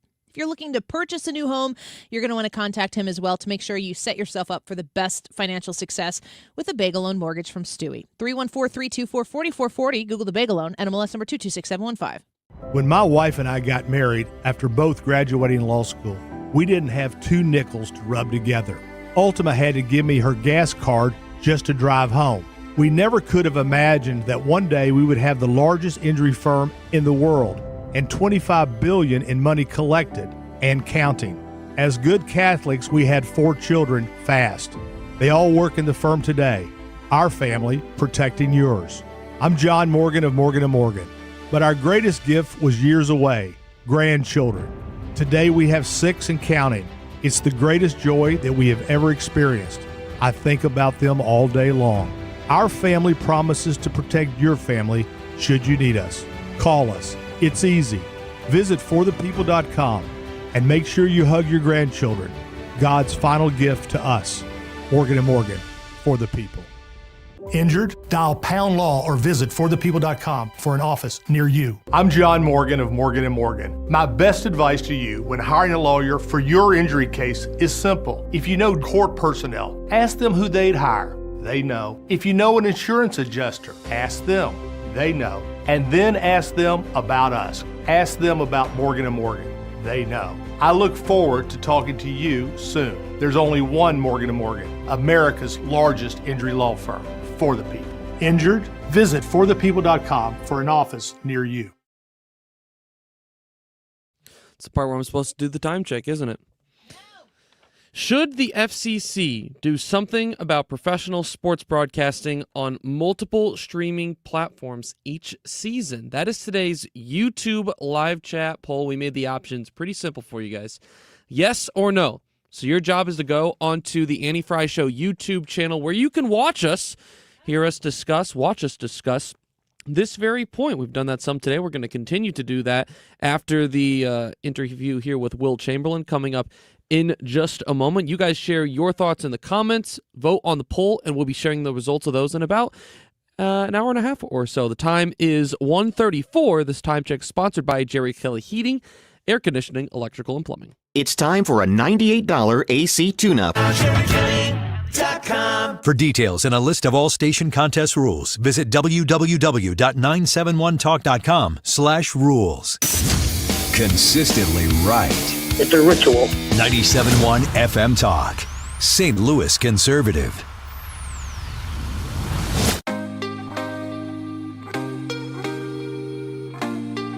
Map would likely mean Democrats would control 10 of 11 districts in Virginia. We at Fox spoke with voters across the Commonwealth, and they tell us they are split over this decision to redraw.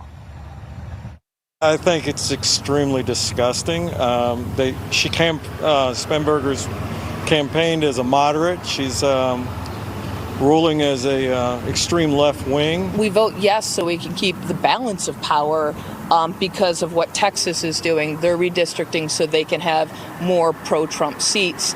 And I don't necessarily want an anti-Trump seat, but I want someone who's going to balance it out. So Virginians, they're reacting to the vote that's taking place today on whether or not they should do this redistricting. They said, hey, this is just about what Texas is doing. We're just doing the same thing, although it's not really the same thing. Let's talk to Will Chamberlain, senior counsel at the Article 3 Project. I encourage you to follow him on X at Will Chamberlain. Will, welcome back to the show. Thanks for being with us today.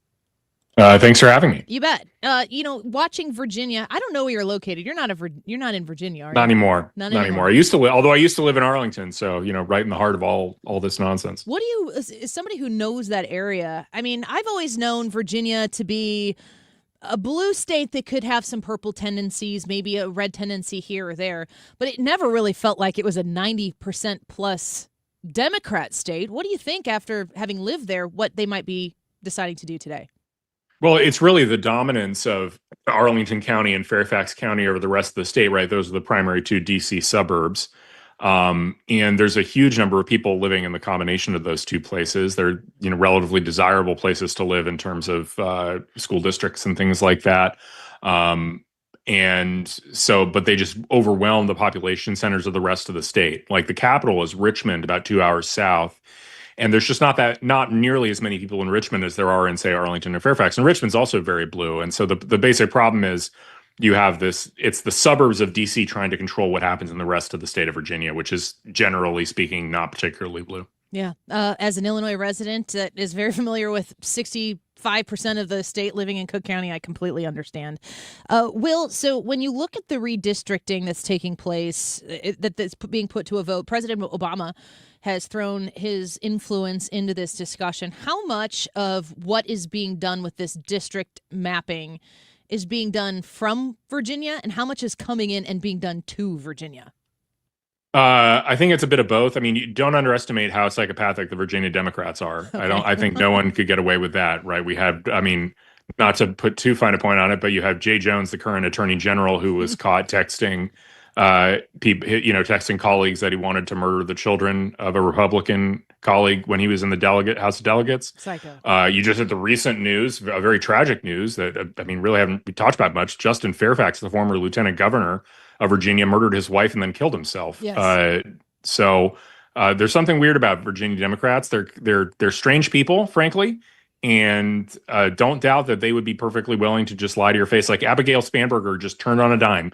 She had talked about repeatedly in the campaign how gerrymandering and redistricting were bad. And the first thing she does as a Democrat is governor is redistrict. It's like, yeah, this is what I expect from Virginia Democrats. These people are psychopaths. Yeah. Well, I think about what was in that clip that we played from Fox News, and they were saying the first person said she ran as a moderate and she's governed from the hard left. And then the other person came on there and said, we really have to counter what the people in Texas are doing here. We've got to balance out so there's some check on President Trump. And I'm wondering, is this really how, when we talk about being the United States of America, and I look at what Texas was doing. Texas was kind of gerrymandered in the opposite way, based on different elements that were put into the districts that I think that now the districts actually reflect the population more. Virginia seems to be a very different issue. But why are Democrats always willing to take the ball once it's in their hands and just go all the way? Forget about anything that's been committed before. They're taking it all the way into the next end zone. Well, that's a good question. Philosophically, I think the Democrats, the way they view the world is a very straightforward view that, they represent progress. Their opponents represent reaction and backwardness and evil. And so there's not a good moral reason to adhere to procedural norms that would preclude you from taking power and wielding it on behalf of progress. I think that's the charitable way of putting what Democrats are doing. So it leads to the circumstance where they just can't find a good reason to adhere to these sort of bipartisan norms if those norms would curtail their own power. Are the Republicans, you got the House right now, you've got the Senate, the House, I don't have very much confidence at all that the House is going to remain in Republicans' hands after the midterms, maybe, but who knows?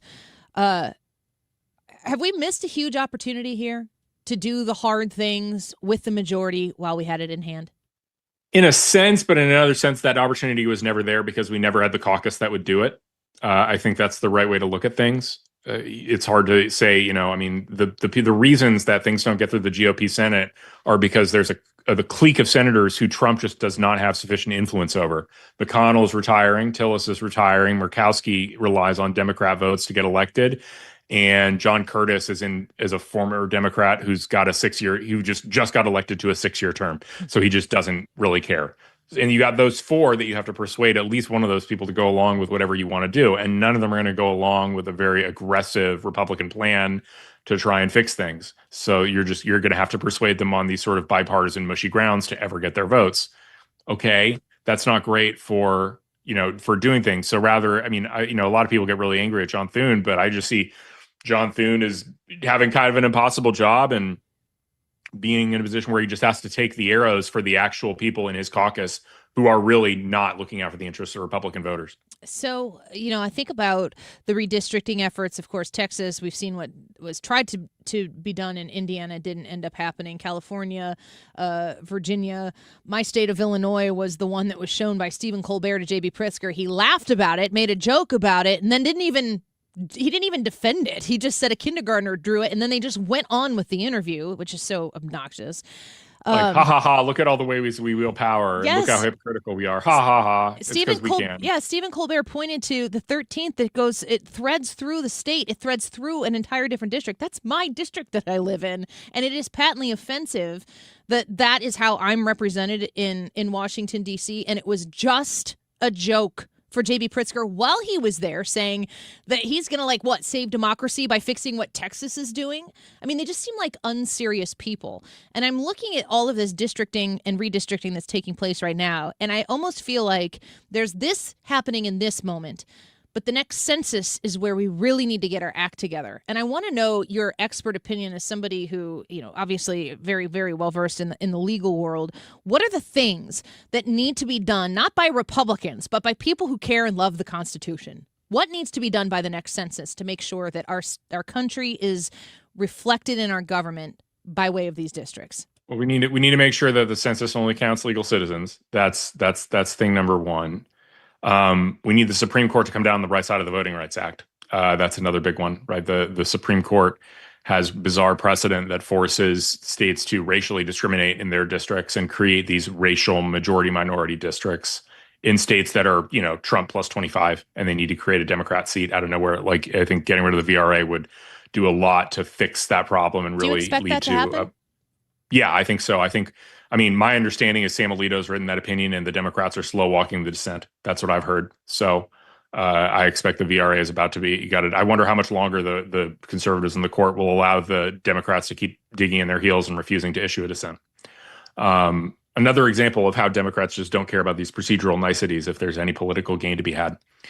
So, yeah, those are some of the things that can be done.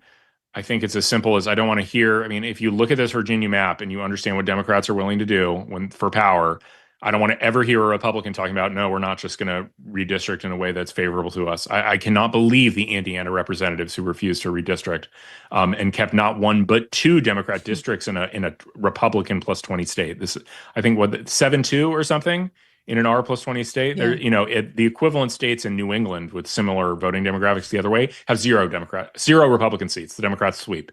Obviously, right? If you win by 20 points, there's no reason you need to be giving the Democrats a single seat. You can district every one of your representatives favorably and still give them a healthy margin to win their seat. And you're saying that in Indiana is different than what Virginia is trying to do. Correct. I think what Virginia is actually much narrower margins, right? Virginia went for Kamala by less than 5 points, I believe. Mm-hmm. And they're redistricting on 10-1 based on that. Which I think, the one positive of this is it could put them at risk of losing some seats in a big wave election. Like, we actually should have some chance of winning them. But they are, the structure of it is they basically they're trying to shove as many Republicans as they can into the southwest corner of the state and then have Fairfax County split among 5 different Democrat seats. Yeah. It's going to be significantly, it's going to change the game a lot in Congress. And if the Democrats do take the midterms, I would assume that we'll just be in impeachment for 2 years. I actually think of, I'm probably just trying to make lemonade here, but if the Democrats want to get power in the House and spend it all on impeaching Donald Trump in his 7th and 8th year as the president, I think that bodes well for Republicans in a general election in 2028. Like, if that's all that you want to do, okay. Like I said, maybe I'm making lemonade here. No, I think that's right. I don't think that there's really any appetite for that among independents. I think that's the last thing people will think that they elected Democrats to do if they voted that way. And so I don't think that'll be that productive for them. But there are other options. I saw a very good op-ed from Chad Mizell, the former chief of staff to Pam Bondi at DOJ, who suggested that President Trump issue an executive order finding that the cession of Arlington to Virginia was unconstitutional, that the District of Columbia is indeed square and should be square again, and that there was no legal basis to cede that to Virginia, that would be very effective because there's something like 300,000 Democrats basically in Arlington. It's the most blue of blue areas in the entire state. And if you yoink that back into DC, I think Virginia becomes a red state again. Can you do that? Yeah, I think so. I mean, we challenged obviously, but it's not obvious that session was allowed, right? That the District of Columbia is in the Constitution, is my understanding, right? That's a constitutional requirement. So it's not clear Congress could simply hand that territory over to Virginia. Okay, I'm going to check out that article. Will Chamberlain speaking with us right now. The last question before we let you go. The Supreme Court, you've talked a little bit about the slow walking of the dissents from the 3 leftist judges. There are some really big cases that we will hear sometime between now and the end of June. I'm wondering if you feel as though some of the prestige of the Supreme Court has been tarnished. If you believe it's been tarnished, just the classy way with which you go about doing the business in the Supreme Court is kind of it rises above everything else. Can that be recovered, or do you think we're moving in a direction where it's just going to look different in the future? It seems like the Democrats, especially the liberals in the court, I mean, they gave another leak to the New York Times of secret private documents, private records of the justices. It's going to change the way the court operates, right? If Democrat justices clerks or if the papers end up going from Democrat justices to the New York Times, then the Democrat justices are just going to be shut out of deliberations, right? Like basically all that's going to happen is the conservative justices, the block of 6 are going to figure out what the answers are on their own and then present the final opinion as a fait accompli to the Democrat justices, and are like, write your dissent, we don't care. Like, we literally don't care. You might as well not be on the court. We make the decisions here. And that might be the way things go in the future if the Democrats can't start acting like they're part of a institution and respecting the rules of court. But I mean, this is a real problem, right? This would be the second major leak in 3 years, I think, right? Because Dobbs was the other major leak. Yeah. And that really put a whole bunch of Supreme Court justices in danger for their lives. And then this is the revelation, I think, that came out of Molly Hemingway's book, that the conservative justices asked the Democratic justices, when your dissent's coming, bring them out, let's go. We need to publish this opinion so we're out of danger. We literally have people trying to kill us over this opinion. Please get the dissents done so we don't die. And the Democrat justices were like, we don't really care. Like, just a wild thing for them to do. And I suspect that's changing the way the court works. All this stuff is really changing the way the court works to make it much more entrenched. I really feel though too, like I don't know, maybe it's more respectable than that. But if the 6 were to cut out the 3, you've got those 1 or 2 justices that sometimes do go a little bit back or forth based on, how they choose to rule. That certainly wouldn't be to the benefit of those 3 liberal justices if the discussions can't be safely had.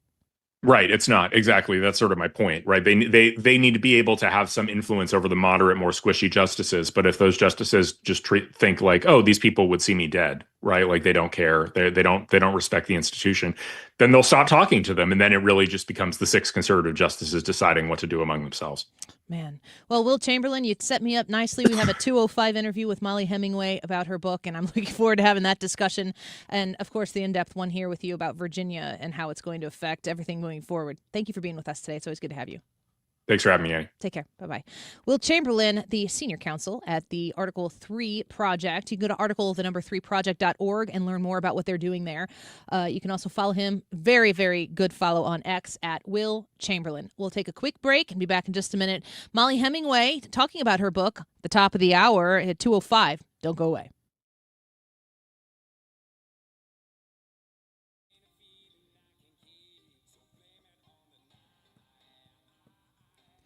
Home Shield, FoundationRepairs.com. Your basement is dealing with that water situation. You need somebody you can trust to come to your home.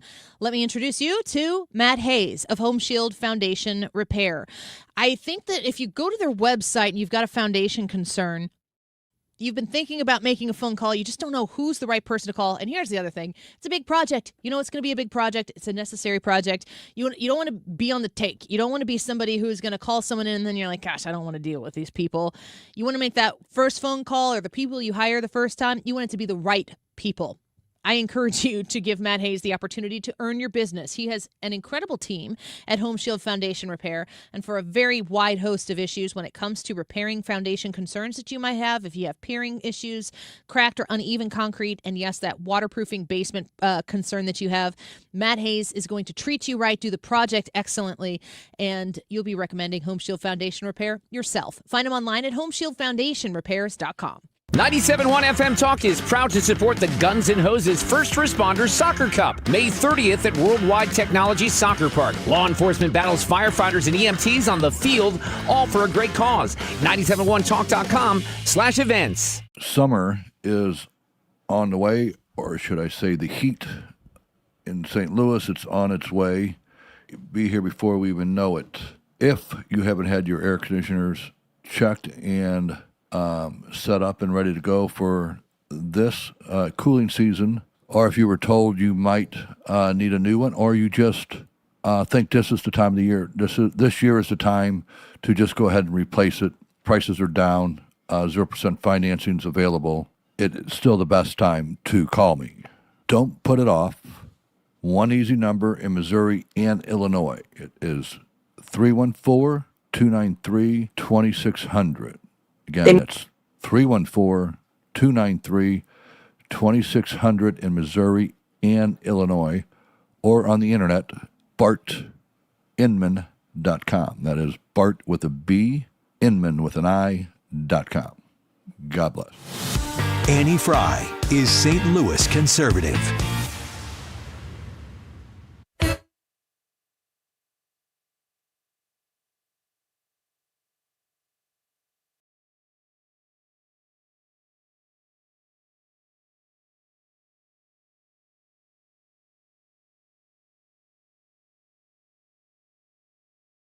They meet in conference and they are asked, Justice Alito asks when it's going to be done, if they can speed it up. Gorsuch also is concerned. These people are facing really serious threats. And after that conference, my sources said that Elena Kagan goes to Breyer's chambers. Why Breyer's? Well, Breyer is a stalwart liberal, but he also is a gentleman, and he was concerned about what was happening to his colleagues. And Kagan reportedly screamed at him not to accommodate any kind of any kind of getting that dissent done so that the decision could be released. So you have Molly Hemingway here, and she's going to be with us here in about 10 minutes from right now on the other side of the 2 o'clock hour. And she's talking about the way that the Supreme Court has been operating. She's got a book out right now, and I'm sure that for those of you who are interested in the Supreme Court, this is going to be a must-read, that third branch of government, which is an incredibly intriguing branch of government to learn about. The book is called Alito, the justice who reshaped the Supreme Court and restored the Constitution. That is quite an endorsement there from Molly Hemingway. But talking about the way the Supreme Court operates, I've always been kind of enamored at the prestige and the integrity, I think is maybe the best way to put it. The way that that third branch of government, the judicial branch, has to kind of exist outside of the nasty world that we all have to live in all the time, whether it's, the legislative branch and, of course, the slap fights that come out of Congress, or the bully pulpit, the pomp and circumstance of the executive branch, and the way the president, be it this current one who definitely uses the bully pulpit, or what we've seen with, Obama. Biden didn't really do it very well at all. It's part of the problem. Although I actually think back on Joe Biden's presidency, and I'm grateful that he was as ineffective as he was. Whew. But the bully pulpit of the executive branch, the legislative and the executive branch are so in your face, and all they're doing is clamoring for your attention. They want to impress upon you something because they need to convince you, because you are there as a voter who chooses who leads the executive branch and who leads or who represents you in Congress, be it in the House or the Senate. So they need to influence you. They need to impress upon you. They need to make their case to you over and over and over again, because if you're in the House, of course, you're elected every 2 years.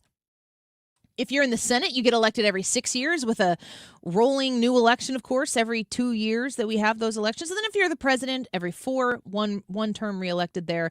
But it's important for them to continuously, unceasingly impress upon you that you have chosen the right person for that job.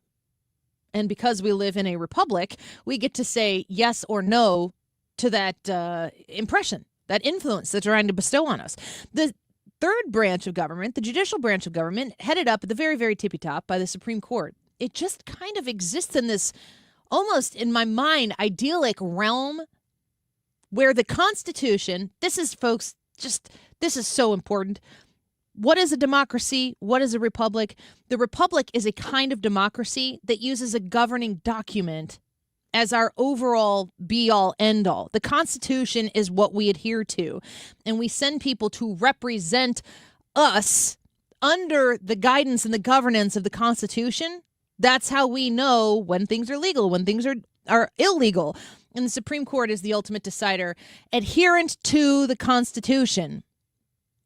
And there's a requirement of some sort of integrity that exists there that really isn't on the surface what we see from our congressional representatives and our president all the time. But it doesn't seem as though that's the way things have been going as of late. And in Molly Hemingway's Alito, she takes you behind the scenes. And she's going to talk to us as soon as we come back. Molly Hemingway, next. When's the last time you gave your home's exterior a little love? Hi, it's Kim, and if your siding is cracking, it's fading, or just doesn't stand up to our St. Louis weather, it's time to call Lakeside Renovation and Design because they're experts in James Hardie siding, which is this durable, low-maintenance option, and it looks beautiful. Plus, you have customizable colors and textures, and so you can give your home a completely new look while protecting it for decades. Don't wait until the small problems turn into big ones. Visit lakesidearty.com to schedule your free consultation. According to MasterCard, nearly half of small businesses have been a victim of a cyber attack. As cybercrime escalates, ThrottleNet is calling on businesses to strengthen their security posture by taking a free online IT security audit right from your desk. This 3-minute online assessment provides an immediate score to see security gaps and vulnerabilities in your network. For 26 years, ThrottleNet has supported your business IT everything right here in St. Louis. In fact, no client of ThrottleNet has ever paid a ransom. So visit throttlenet.com/971 to take the free assessment today. Most sellers put their home on the market and just wait to see what happens. Hey, it's Mark Cox, and I'm with Gloria Liu, your home sold guaranteed realty.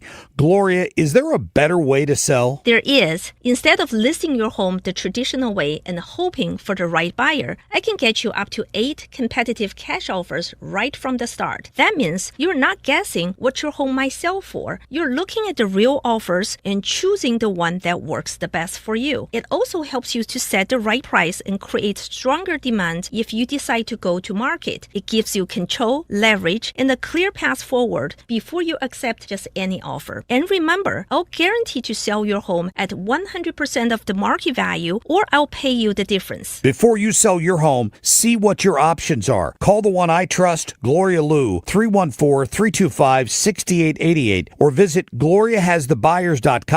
That's GloriaHasTheBuyers.com. Gloria and seller must agree on price and possession. Just hearing the word IRS can make people break out in a cold sweat. No one wants to deal with the IRS, and now you don't have to. The good news is Legal Tax Defense has been successfully negotiating with the IRS for more than 15 years. It doesn't matter how much you owe, whether it's $5,000 or $5 million. You deserve the best in the business on your side, and that is Legal Tax Defense. Even if you're working with someone else and just want a second opinion, there is no cost or obligation to call. They can prevent levies, liens, wage garnishments, even file back tax returns. And the best news about Legal Tax Defense is they won't take your case unless they know they will reduce or eliminate your tax debt. Call Legal Tax Defense right now for a free no-risk consultation. 800-284-1238. 800-284-1238. You have nothing to lose but everything to gain. 800-284-1238. KFTK FM Florissant from the Kaufman Townsley St. Louis's Injury Lawyers Studio. Call 314-777-7777. That's 314-777-7777.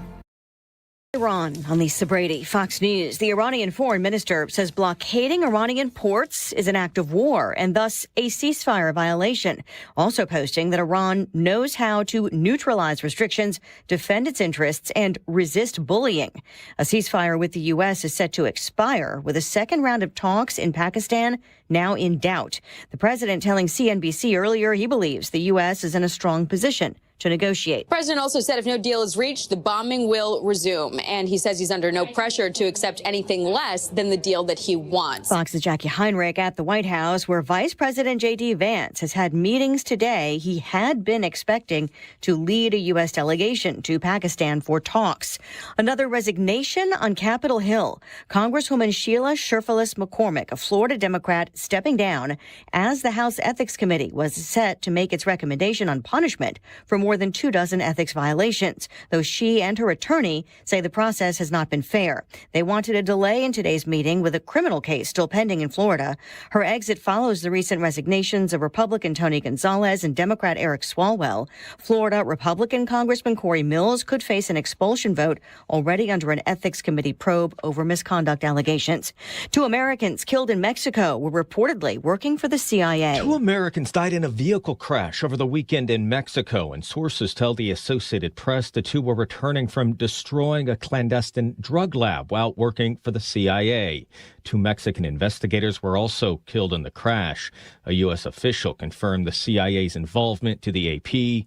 Mexico's President Claudia Sheinbaum says the crash occurred in Chihuahua and told reporters the alleged CIA operatives did not have authorization from her government to be there. Fox's Jared Halpern, the Mexican leader ordering a national security law probe. America is listening to Fox News. I move mountains for a living. Literally.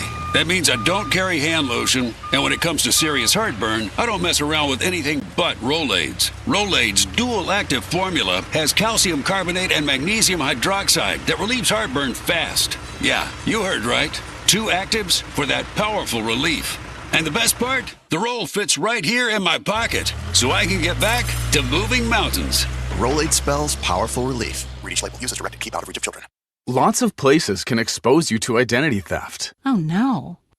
That's why LifeLock monitors hundreds of millions of data points a second for threats to your identity, which is way more than anyone can do on their own. If we find anything suspicious, like new loans or changes to your financial accounts, we alert you right away, all through text, phone, email, or the LifeLock app. Get the alerts that could make all the difference. Save up to 40% your first year with promo code NEWS at LifeLock.com. Terms apply. Air Comfort Service, heating, cooling, and insulation. Weather.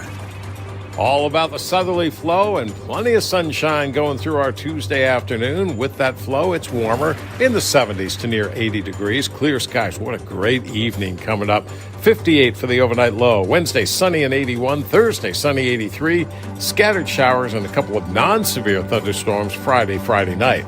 This is 97.1 FM Talk. Chief Meteorologist Dave Murray.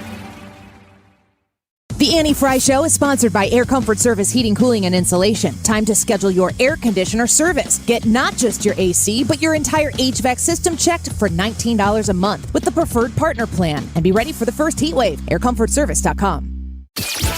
Annie Fry, Ryan Wiggins, Brad Rain. That's us. That's right. Gotta love this American ride. What do you want from me? I'm not America's sweetheart. For goodness sake, kid. Keep your voice down. Your father's listening to the radio. I'm not America's sweetheart. This is the Annie Fry Show on 97.1 FM Talk. New York Times reporting it has obtained secret memos, which it says, quote, illuminate the origins of the court's now routine shadow docket rulings on presidential power. Joining us now in those not-so-secret memos, Fox News legal editor Carrie Urban. You know, I was thinking the last big leak out of the Supreme Court was Dobbs. And that was 4 years ago now. Yeah. How time flies. And now this. Where's this stuff coming from? And there was another one between Dobbs and this one, and that one was on presidential immunity. That was in 2024, I believe, and it was a memo that detailed how the chief was going to handle the decision. And within that same report, and that was also from the New York Times, was one about, there was some information about how he had reassigned an opinion from Justice Alito to himself because of the so-called flag controversy that was happening at his home at the time, if you remember that one. And so we're looking at 3 major leaks over the last 4 years, which is really unheard of for the U.S. Supreme Court. Okay, so why?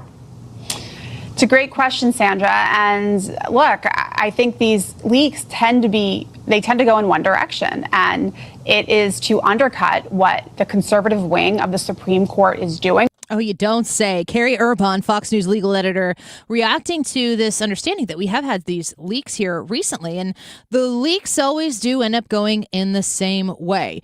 And it's very frustrating because for me, the Supreme Court is evidence that maybe we still can have nice things in the messy atmosphere that is politics. The Supreme Court in the past seems like they have risen above that, but we're getting to the bottom of some of these leaks and some of the ways that the Supreme Court isn't functioning as per usual. And we're doing so with a wonderful book that is for sale today, and I encourage you to check it out. It's entitled Alito, the Justice Who Reshaped the Supreme Court and Restored the Constitution. And we are privileged to have Mollie Hemingway, the author of Alito, on with us right now. Mollie, thank you for being with us today. Congratulations on your book, and hoping that you have a great release day. Thank you, Annie. It is wonderful to be back with you. Well, thank you so much. You know, I was kind of saying like the Supreme Court is my political, this is how we have nice things, but now it looks like maybe this is why we can't have nice things. You've uncovered and brought a lot of attention and spotlight to specifically with the Dobbs decision that was released, how the function of the Supreme Court justices among themselves isn't as it always has been in the past. Well, for the longest time, the court, it's always had members who are in fierce disagreement with each other. But they usually constrained that disagreement to their written opinions or dissents, and it didn't go beyond that. What happened with the Dobbs leak really did fundamentally change some of that collegiality on the court. But I am able to uncover in this book, Alito, much about what happened there. So the leak was unprecedented. Never before had a full draft opinion been leaked. Immediately, the lives of the justices who had signed on to the Dobbs decision were under threat. People had to wear bulletproof vests. They had to be moved to secure locations. They had to face down people who were trying to assassinate them. And some of the justices were shocked to learn that the dissenting justices hadn't really gotten to work on their dissent by the time that the draft was leaked. And a decision is not final until it's officially read from the court, and that comes with the dissent. So they needed to get it done quickly. And they literally had like 50 years to work on it, but the arguments had been from December that previous year. And so they asked them to do it, and instead they slow-walked it for another 7 weeks. And these people were facing daily attacks and threats at their homes and against their children and their spouses. And I tell the inside story of precisely how they slow-walked and delayed this, even as their colleagues' lives were under threat. You can imagine it's difficult to be collegial in that kind of environment. Oh, certainly. The book is Alito. It is out today. The author is Mollie Hemingway, and she's speaking with us right now. I think to myself, okay, a slow walking of something. Everything we see in Congress is if you're in the opposition party, you're just supposed to hinder and delay. Look at a DHS shutdown that we're dealing with right now. It's just how can you be obstinate and defiant in the minority seems to be the play there. But the Supreme Court, there's an expectation there among those 9 justices and the people who work within that department that they're going to kind of rise above that. And as you're pointing out here, in the Dobbs decision, there were lives being seriously threatened while they were waiting for this ruling to come out. Can you talk to me a little bit about how your book, Alito, addresses this and why you've chosen Justice Alito to highlight the kind of person he is and his contribution to the court? Well, like you, Annie, I've always just been interested in the Supreme Court, and I co-authored, and I believe we came on your show to talk about it with Carrie Severino, a book on the Kavanaugh confirmation. We interviewed a ton of people there, including a ton of people on the court, and they kept talking about why does nobody talk about Alito? He's this giant. Nobody talks about him. They always talk about the other justices, and he's just kind of flying under the radar, being this massively influential and consequential justice. So pretty much from that moment, I knew I wanted to write about him And, when you look at some of the really important decisions that have come down, whether it's on gun rights or First Amendment freedoms, religious liberty in particular, it's this guy who's behind the effort to improve the jurisprudence from what it was for decades on the court, which was basically a bunch of justices who were kind of frustrated at the slow pace of Americans adopting their liberal views. And so they would just say, well, we're just going to say it's in the Constitution. And Alito, who's been able to kind of cobble together majorities, whether he was in the minority as a conservative or in the majority. And his story is so deeply American and interesting. He's a fascinating figure. He's like Scalia said when Alito joined the court, how remarkable, a shy Supreme Court justice, but people need to know about him. And that's why I wanted to write the book. Well, the book is entitled Alito, so it should be easy for people to find the justice who reshaped the Supreme Court and restored the Constitution. I do want to ask you, there's a lot of big cases, especially having to do with our elections and voting rights and all of that are pending. I do feel as though where at least 3 of the votes are going to go on the majority of the rulings that they have to address. There are a couple that are in the middle, Amy Coney Barrett and the Chief Justice potentially, that you do have to wait and see, and they will be the deciding votes on a lot of these very constitutionalist-based questions that they're faced with. Are the disagreements that are taking place right now between 3 justices who are generally going to take more of a liberal activist position with their ruling, is it irreparable at this point in time? Are they able to work together and to come together with rulings that have strong, fiery dissents and to present both sides of the issue to the American people upon ruling?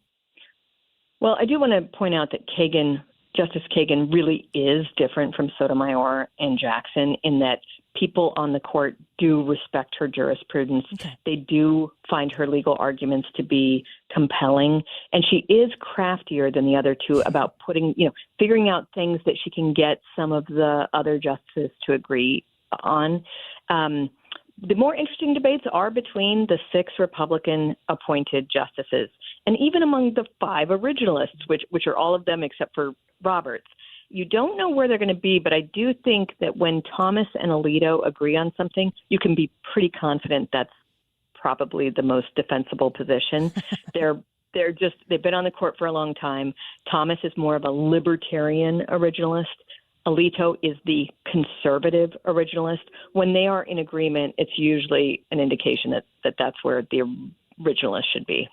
Well, Mollie Hemingway, we wish you great success on your book, Alito, the Justice Who Reshaped the Supreme Court and Restored the Constitution. And we encourage you to come back on, especially as these rulings are given to us going in through June. I don't know how long it'll take. Do you anticipate slow walking on any of the rulings that might be on the docket right now? Well, that was reported last week that they're slow walking the racial gerrymandering case because if the decision comes out now, or, it should have come out well before now, but if they can slow walk it to the end of June or even close to that, it will help Democrats in elections in the midterms. So we're starting to see a pattern of the liberal justices throwing tantrums and slow walking as a political response to losing cases. Mollie, I don't know if you have the answer to this, but are those contrived plans is there an influence on the justices to do that, or do you think that's just an idea that they have themselves?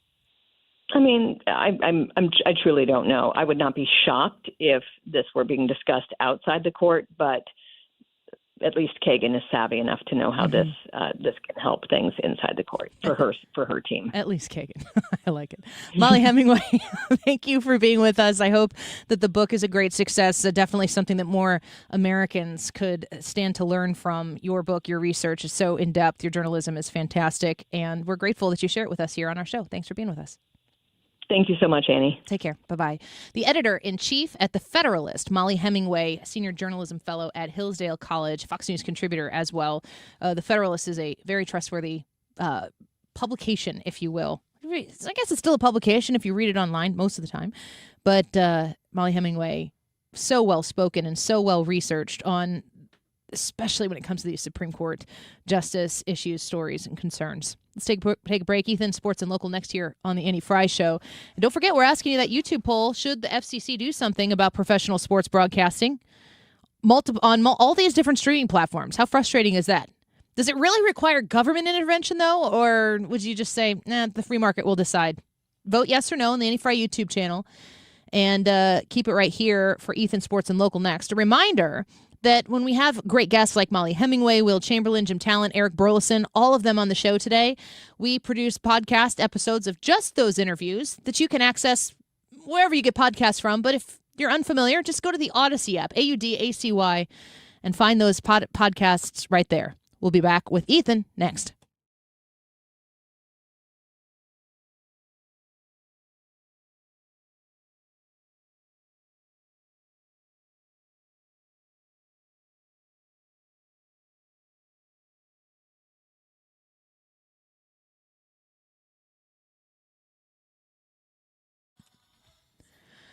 The Retirement Advisory Group is inviting you, and they invited me, which is pretty fun, to the DoubleTree in Chesterfield a week from today, Tuesday, April 28th. It's a DoubleTree Hotel in Chesterfield. Great venue. And the event starts at 6:30. Well, Annie, what's the event? It's a Protecting Your Retirement educational event. It's free. So when you call 314-993-9494, that's 314-993-9494. You register your spot, bring your spouse, bring your friend, your brother, your sister, whatever it might be, and learn how when you're 59 and a half or older, that's like the age that unlocks special opportunities for you to secure your retirement, to protect it, to participate in market gains and not have to suffer the market losses, all the things. This free event gets you positioned for retirement. And then you can choose to sign up and get a little more personal with the discussions you're going to have with Thomas Helbig and Bob and Tammy Kershaw, the Retirement Advisory Group. They come to the event at 6:30. If you show up by between 6 and 6:30, I say hi to everybody. Mark Cox and Mark Reardon will be there as well at the DoubleTree in Chesterfield, Tuesday, April 28th. Reserve your spot at 314-993-9494, online at retirementkey.com. License number GL250000615. Hey, it's good to hear you. Hey, Dad, isn't it good to see ya? Yep, but with smoke alarms, we need to hear them. If one alarm is downstairs, you might not hear it upstairs. At school, everyone hears the fire alarm. That's why we install hardwired smoke alarms that all go off together, just like school. Smoke alarms done the right way. Green is always grasser at grasserhomeservices.com.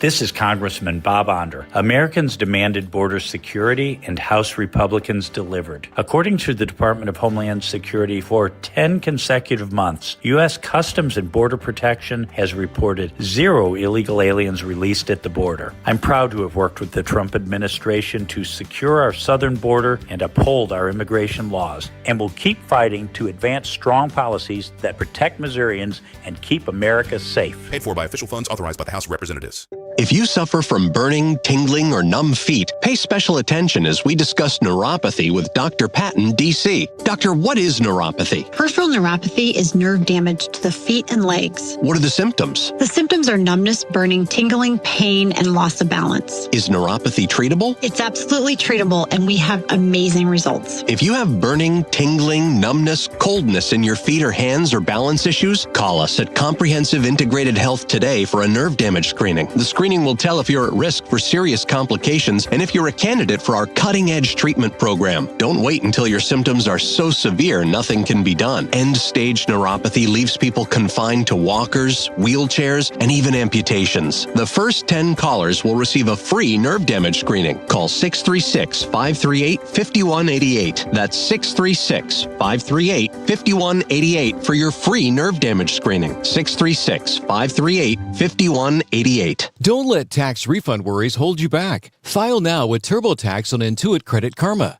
They'll find every credit and deduction to help you get every refund dollar you deserve, or your money back. Start filing today in the Credit Karma app. You're listening to The Annie Fry Show. 97.1 FM Talk, St. Louis Conservative. Hold up. Check it out. Sports and local. Do a job, Ethan. It's so funny that's the one. I'm on the phone up to the point of the intro playing, talking with Buzzer my son beater. about the baseball game that he's got tonight. Do a job is the right phrase. Come on, kid, do a job. Do a job, kid. Yeah. Isn't it so weird? Isn't the way you talk at a baseball game so weird? Does another sport have its own... Softball.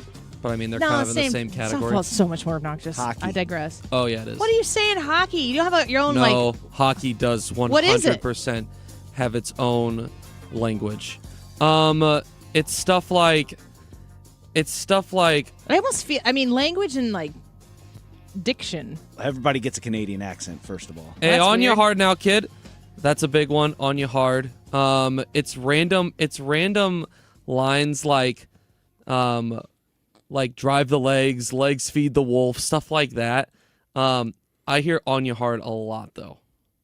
A lot. And in fact, sometimes people will even say Tanya Harding. 'Cause Okay. It sounds like on you hard. I think that it's... I mean, I don't know anything about hockey, so maybe it's even worse in hockey than it is in baseball. But I feel like the amount of inaction that takes place in a baseball game feeds the chatter. Hockey is nonstop movement and motion. It doesn't... People feel compelled to fill the space. And baseball, there's a lot of space, which I love. It's calming and relaxing. It doesn't need to be sped up. I'm so sick and tired of making baseball games faster for people who don't like watching baseball. Sit down. Take 2 seats. You're in the minority. I'm not. Yeah, you are. No, I'm not. You 100% are in the minority. You want to go pay $1 bazillion to go sit at a ball game so you can be out of there in an hour 45? The majority of people that are watching baseball games are not the ones that are at the ballpark. Well, based on math, yes. But You're not So? I personally so don't. the game is long enough still that it's not that big of a difference. I mean, you're bringing your family to the ballpark for a 6:45 game. I mean, I think there's an appeal to the mass to also be able to get out of there earlier with kids if you have a family. I don't miss the human rain delays either. I mean, games what are does not... that mean? Oh, those are the pitchers that will go out there, they'll throw a pitch, and then they'll step off the mound, they'll walk around the mound, they'll pick up the rosin bag, then they'll scratch their cleats, and then they'll walk around the mound. I think the pace has been really good for the game.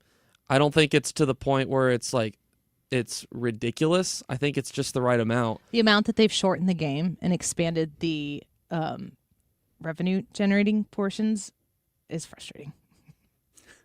What do you mean? Where specifically are you referring to the revenue generating? Have the commercial breakages stopped? Have they gotten any less? I mean, breaks are 2 minutes long now, so you're back pretty quickly. They are timed. They are shorter than they used to be. It has to be. It's a production. Right. But they used to be longer. So I think it's better. But that's okay for you to disagree. Thank you. I appreciate that. You're allowed to do that on your own show. Did you know that, Annie Fry? Not my segment. It's your segment. This is your segment, buddy. This segment is sponsored by All I'm Financial. wrong. We are appreciative You're right. of them. A judge ruled this week that Mayor Kara Spencer has the ultimate authority to appoint a replacement for former St. Louis City Sheriff Alfred Montgomery, but must include input from the Board of Aldermen and the Comptroller. That sounds like appeasement to me. Montgomery has been in federal custody since October 2025 for allegations related to his time as sheriff. He was removed from office right before Christmas this past year following a quo warranto. There you go. Nailed it. Such judgment a landing. after he was indicted on federal felonies. So this being the latest update for who exactly can appoint the next sheriff of St. Louis.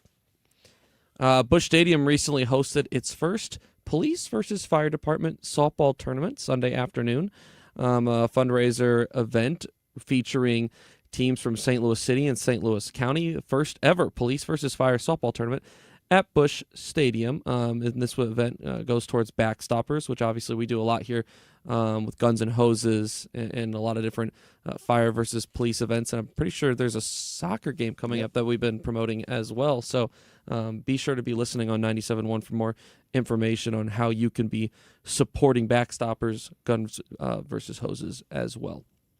St. Louis Cardinals ended their 5-game win streak last night, falling against the Miami Marlins. Final score of 5-3. Michael McGreevy threw for the Cardinals. Looked solid early, ran into some trouble as the game went on. and ended up giving up all 5 runs. I believe J.J. Weatherholt, get this, Annie, was hit for the 5th straight game. That is a Cardinal record and is 1 game away The kids from tying an MLB he record. Likes you. Oh, he likes you. Is that what they say? Yeah. It's pretty funny. I like that. My one. son's baseball team, they just chant the word nightmare back and forth. I've never heard that one. I yell nightmare, and then you go, nightmare, nightmare, nightmare. You know, it's like, okay. You know what it's we very used to do a intimidating. lot? We used to yell. You ever seen Benchwarmers? No. We used to Oh, yell, yeah. "Strikeout video boy!" Any? Yeah? Okay. All right. That was our favorite one. But yes, baseball is very much so like that. Not as bad as softball, though. Softball's so much Were worse. you a, how long did you play baseball? I played baseball from, early grade school until graduation. Senior high school? Yeah. Brad, how long did you play? Played through my sophomore year. Were you guys obnoxious on your bench, Ethan? Chatty? There's moments for it. Yeah, there's always moments for. I don't feel like I graduated in 2002. I don't feel like my age range was collectively as chatty. There was a lot of chatter, but especially softball, man. It's like an orchestra the whole time. Just something for everything. My always. sister played softball in grade school, and it was brutal to the point that they would practice these chants outside of softball so they could do them during softball. Yeah. So freaking annoying. I feel like unbelievable. it's, especially if you go into like youth travel sports now, the younger it is, the worse it is. Yeah. I'm always pretty pumped when their voices start to change because then it's not high pitched anymore. Downtown St. Louis is going green, Annie. That's about time I saw. I'm not supposed to drive in that lane, am I? Yeah, not like going green, Is like, there- earth-like No. environment. No, they're like Like spray, lime green. They're literally spray painting green all over our streets. Is this like a chicken and the egg thing? Are we creating bike lanes downtown because we have so many bikes that need their own lane? Or are we creating bike lanes so that people will feel comfortable and safe driving their bike downtown St. Louis? Is the possible answer none of the above? You're darn right it is. I just thought when they were putting in, first of all, we are champions on this show of the repair of Tucker. Yeah. It's fantastic. It looks great. Specifically the paving. Yes. Okay. I don't really care about the bump outs. I heard Mark Reardon. Oh, Mark Not Reardon. a fan. Mark Reardon is Not a fan. If I see Mark show up with like a jackhammer or a sledgehammer, I know he's going straight out to those bump outs to take care of business because he's had enough. he's not playing around with those bump outs. They put concrete sidewalks essentially in the middle of the lanes that used to exist there to create a bike lane, which it's the bike lane because it's lime green. Bike lane, parking spots, basically to make the road smaller, How less lanes. nasty is that lime green going to look in 6 months? That's my question. Is it going to look terribly gross? Is it going to have remnants of green? Should have been red. Nobody's going to drive on it. That would have been fun. Why isn't it? Why? That would have been fun. I mean, like we're like Cardinals colors or Blues colors. Genuine question. Sure. Can you It's recall, the only kind we have here on the show. especially from this chair, Yeah. can you remember the last time that you saw someone biking in the city? No. I see a lot of people walking. I can't remember. I cannot from remember. corner to corner, but no bikes. And I would not bike on Tucker. I feel like you're more likely to see like four-wheelers or dirt bikes than you are actual bicycles. There were scooters for a while, but those aren't there anymore. Those aren't there. Those are gone. No. I mean, I honestly wouldn't take my bike and lean it up against somewhere and expect for it to be there when I came back. Which is why I ask, are the bike lanes plans for hope for the future? I read an article on it. I think it was maybe on KMOV or KSTK. I don't know. And it was basically saying that they thought it would help with the congestion if more people were using the bike lanes, if people feel more comfortable biking. And I'm like, no. No, it's because no one's going to be like 2026 and no one bikes anymore. There's not enough Not to places. work There's not enough people don't live here. There's not enough places to go down here. No, we're a commuter city. Especially on Tucker, I mean, as far down as going to the bridge, it's just not a safe area. You don't feel safe driving through there. I mean, there are gas stations down there that I have probably not so wisely filled up after midnight KMOX shifts. There are gas stations around here that I filled up at 4 o'clock in the afternoon and got carjacked from. Yeah. It's not happening, folks. Sorry. I don't understand it. But the paving of Tucker was fantastic. Chantal Incandela, the Director of Marketing and Communications, says, what we see here is a protected cycle track that is separating cycles from cars. Our city is becoming more and more connected, and we will all benefit from that. You know what? That answers all of my questions. We're going to feel more connected with our city folk. I did read that the vast majority of the funding of all this was a federal grant. Kind of wondered about that, too. Yeah.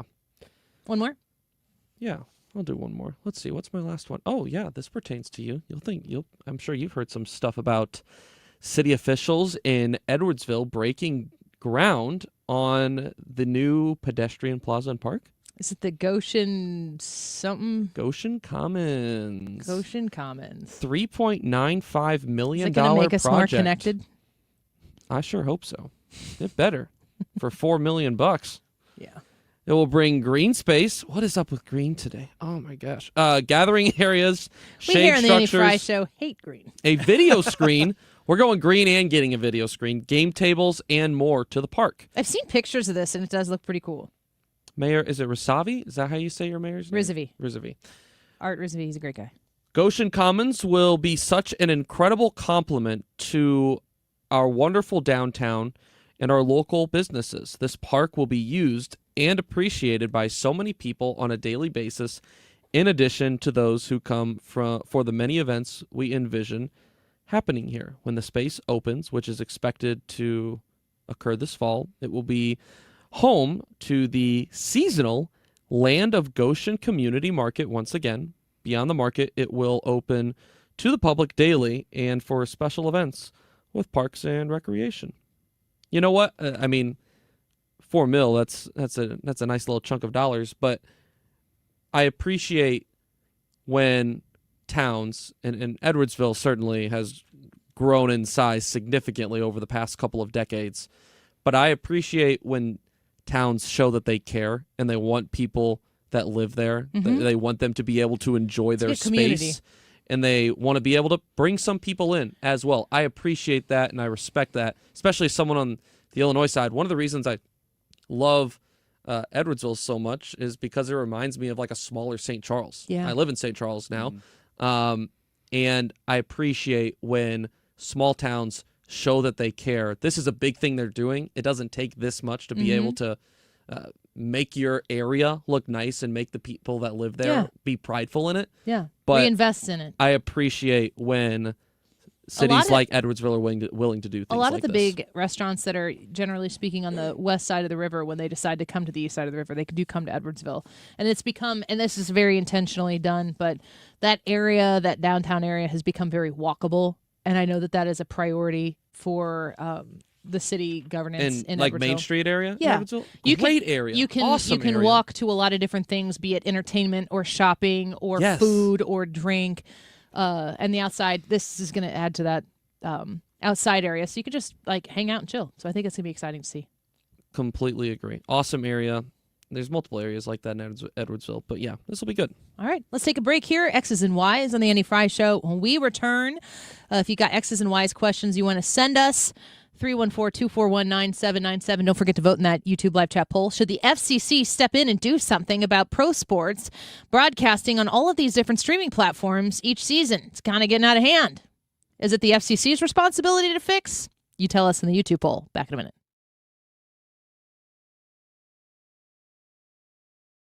Hi, my name is Lloyd Lockridge, and I'm the host of a new podcast from Odyssey called Family Lore. In this podcast, I'm going to have people on to tell unusual and sometimes far-fetched stories about their families. I've heard my whole life that she invented the margarita. And then we're going to investigate those stories and find out how much of it is true. He gets a patent 1 month before the Wright brothers. Oh my God. Please follow and listen to Family Lore, an Odyssey podcast available now on Apple Podcasts, Spotify, or wherever you get your shows. Do you owe $10,000 or more to the IRS like Mark? I've been doing home remodeling for 30 plus years, but the economy crashed. I wound up losing my home, losing my job, and on top of that, owing the IRS a ton of money.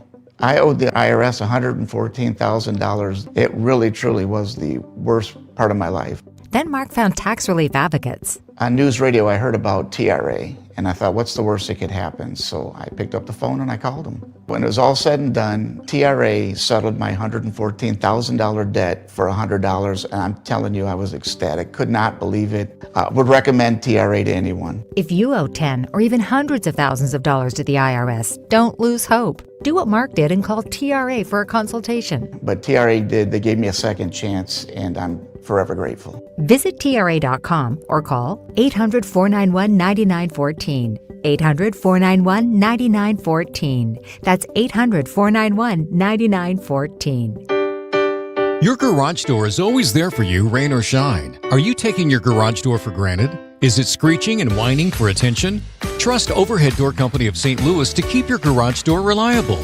Maybe the old weather stripping needs replaced to keep out the cold and hot air. Call Overhead Door Company of St. Louis, trusted here since 1926. For same-day service, call 314-781-5200 and schedule online at overheaddoorsstlouis.com. I'm John Morgan of Morgan & Morgan. My best advice to you when hiring a lawyer for your injury case is simple. If you know court personnel, ask them who they'd hire. They know. If you know an insurance adjuster, ask them.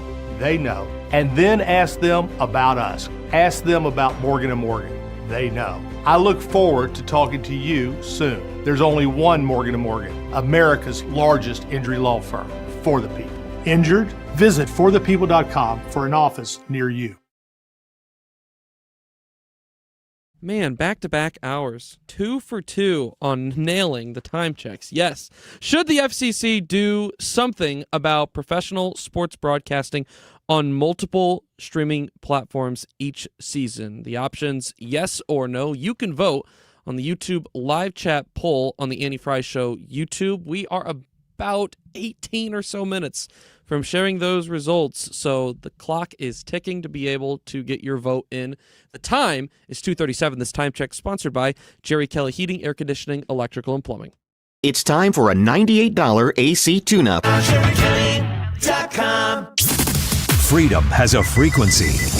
97.1 FM Talk. 97.1 FM Talk. St. Louis Conservative. X's and Y's. All right, we got Trisha in here with us to balance out the ladies. Hi, Annie and gentlemen. And Ethan and Brad. This is X's and Y's, and we feel as though it's really a service, a public service, to first and foremost emphasize that there are just two genders, X's and Y's, and then we want to kind of get to the bottom of why men are like that, and why do women always fill in the blank here. So here's my first question for the gentleman, but I'll be interested to hear if Trisha has an opinion on this as well. Is ego important to you? Because I think that traditionally, I think society thinks that men are about ego to a certain extent. And who can inflate or deflate your ego faster? Do your buddies, do the men in your life, your coworker males, can they inflate your ego, deflate your ego faster than women? Or do women send your ego into overdrive more than men? That is a really good question. That's what I do. Well done, Annie. Thank you. I think that the answer changes once you get married. Okay. When I was not married, I think that it was women. How simple? Okay, so let me ask you that. As a single man, even if you're not pursuing a specific female, can't a woman's attention, pretty much in a broad, no pun intended, scale, can a woman's attention to you inflate your ego? Well, I mean, was the question inflating or deflating or just either? Well, either. Because I think that... Then yes, it can inflate, but I think you're not searching for it, so therefore it's probably not going to deflate it. Mm-hmm. Yes? I don't know. Never been a dude. Okay. That's why the segment is what the segment is. Yeah. I think, though, for me, once I got married, the there's a part of that just goes away. There's not an Sure. interest in it anymore. So that's where Can your wife inflate or deflate your ego?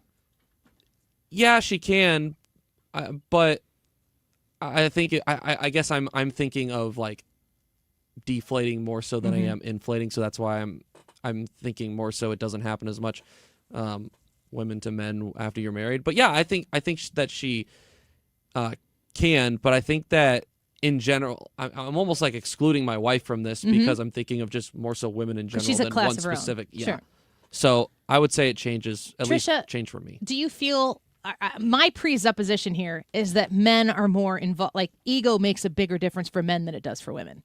Do you think that's do you feel the same way, or is that not?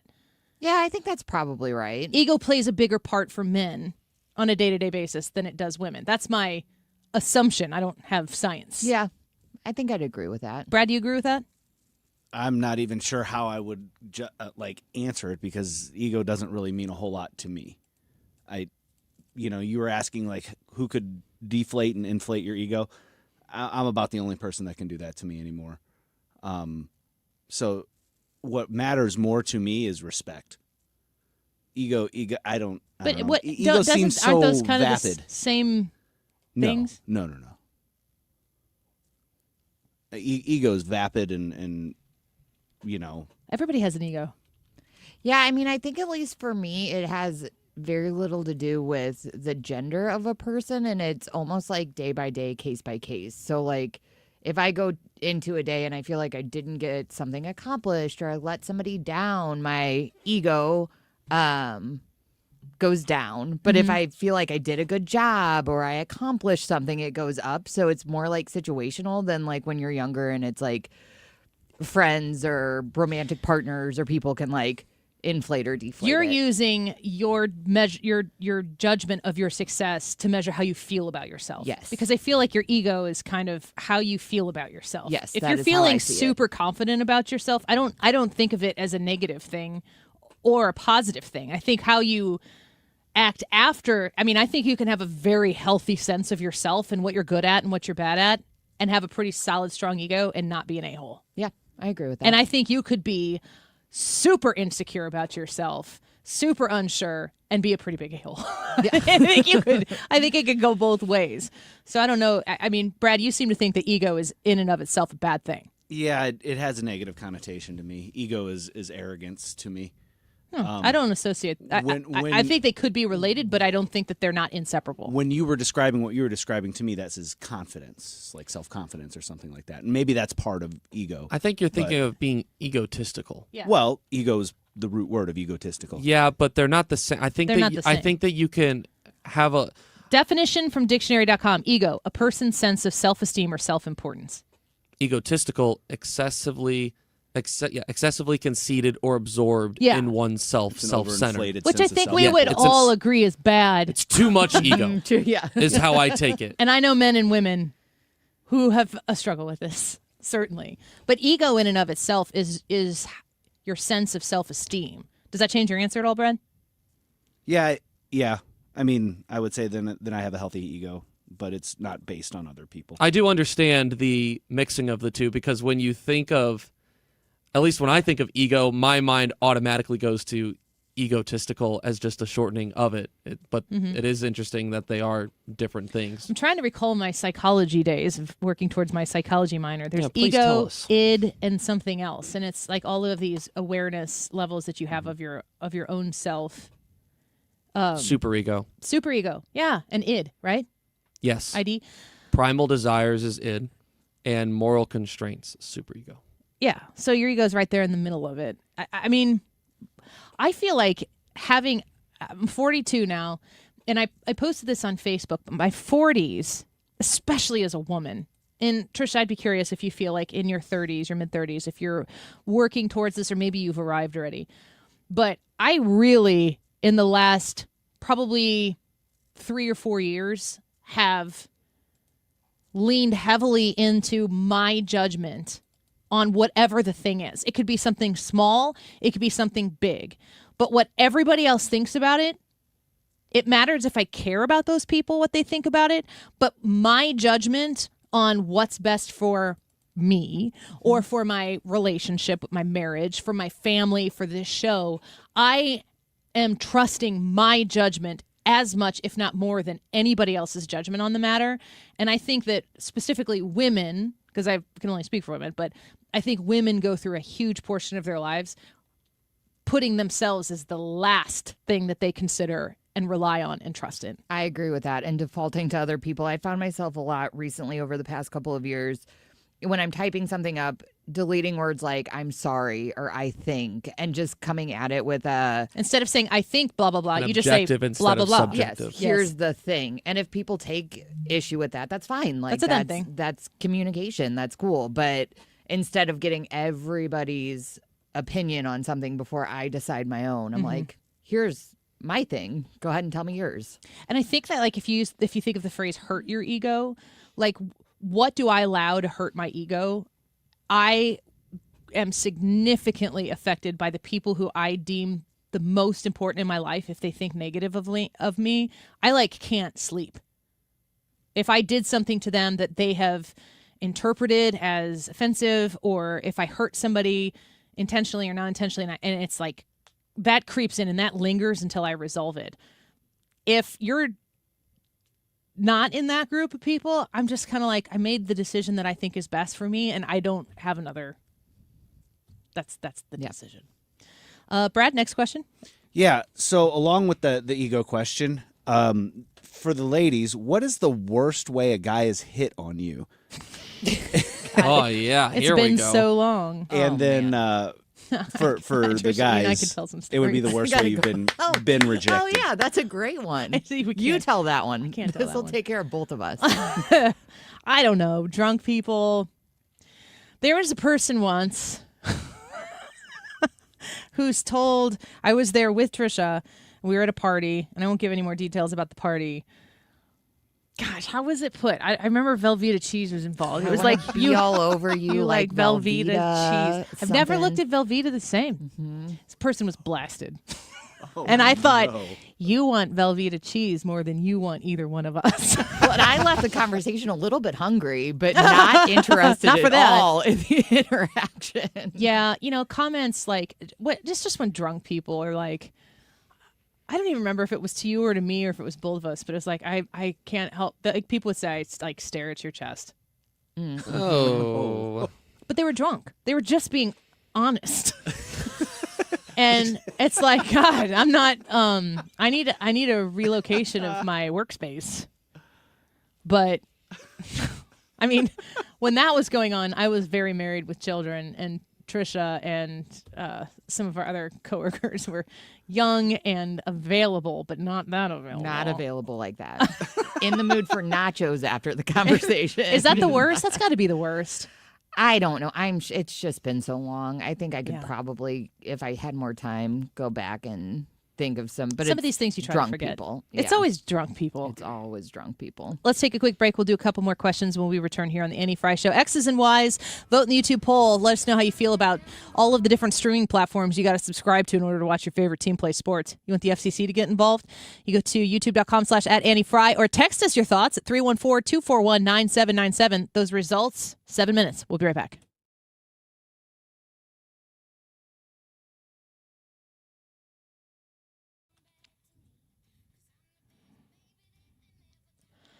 HomeShieldFoundationRepairs.com. That's the website. If you have a basement issue, a foundation concern, cracks in the walls, or a shifting of the foundation that's maybe left some, separation in the paint, you've seen some paint cracking, some plaster cracking in your home, you need to have an expert look at it. Maybe the problem's not as big of a deal as you think it might be. Maybe it's a bigger deal than you think it might be. And you got to get ahead of the problem before it becomes a very imminent and expensive problem to solve. Enter Matt Hayes at Home Shield Foundation Repair. This local family-owned company right here in St. Louis, these are people you can trust. That really matters when it comes to an investment like the foundation of your home. You want experts that you can rely on. And for so many people in St. Louis on both sides of the river, that's Home Shield Foundation Repair. You can call them at 314-271-9900. Call Home Shield Foundation Repair at 314-271-9900 and tell them Annie sent you. HomeshieldFoundationRepairs.com. Let's show our appreciation for local heroes. Mark Cox here. Nominate a first responder and their department could get lunch from Grill Master Tony's. I'll personally deliver it. Share their story at 971talk.com.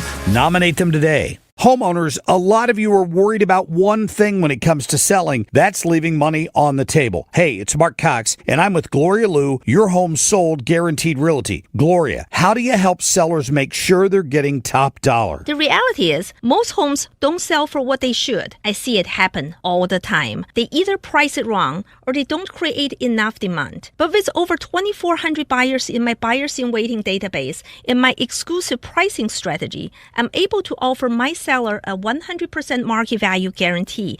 And if I can get you 100% of your home's market value, I'll pay you the difference. So you don't have to wonder if you left money on the table. You can sell with confidence, knowing you maximize your sale. Make sure you get every dollar for your home. Call St. Louis real estate expert Gloria Liu today at 314-325-6888 or visit GloriaHasTheBuyers.com. That's GloriaHasTheBuyers.com. Gloria and seller must agree on price and possession.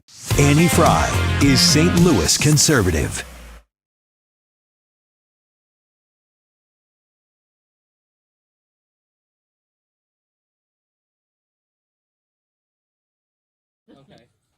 Welcome back to the Annie Fry Show. A little more X's and Y's before we get to the results of the YouTube live chat poll regarding the FCC stepping in maybe to do something about all the streaming platforms for the sports team you want to watch. You want to see the government get involved? Let us know in the poll. Ethan? Let's get to the bottom of it right now. Let's solve the world's problems. You want a quick one. I had a little bit of a longer one saved, but I'm going to save that. I saw a question online regarding if babies are cute. That's not entirely X's and Y's, so I'm going to just kind of... What? Hold on. Hold on. Can confirm babies are cute. Hold on. Is Depends there... on the baby. Do you... Oh, it totally does. Do you guys think that specifically boy babies or girl babies tend to be cuter? Or... That's the first part of the question. I'll tell you what makes a baby cute. Eyelashes. And a baby boy with some long eyelashes. Oh, squishy.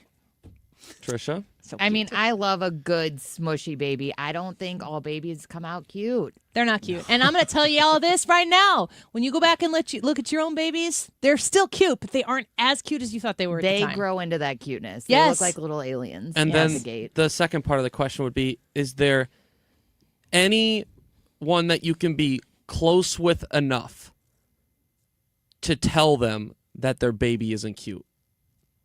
Is there anyone? No.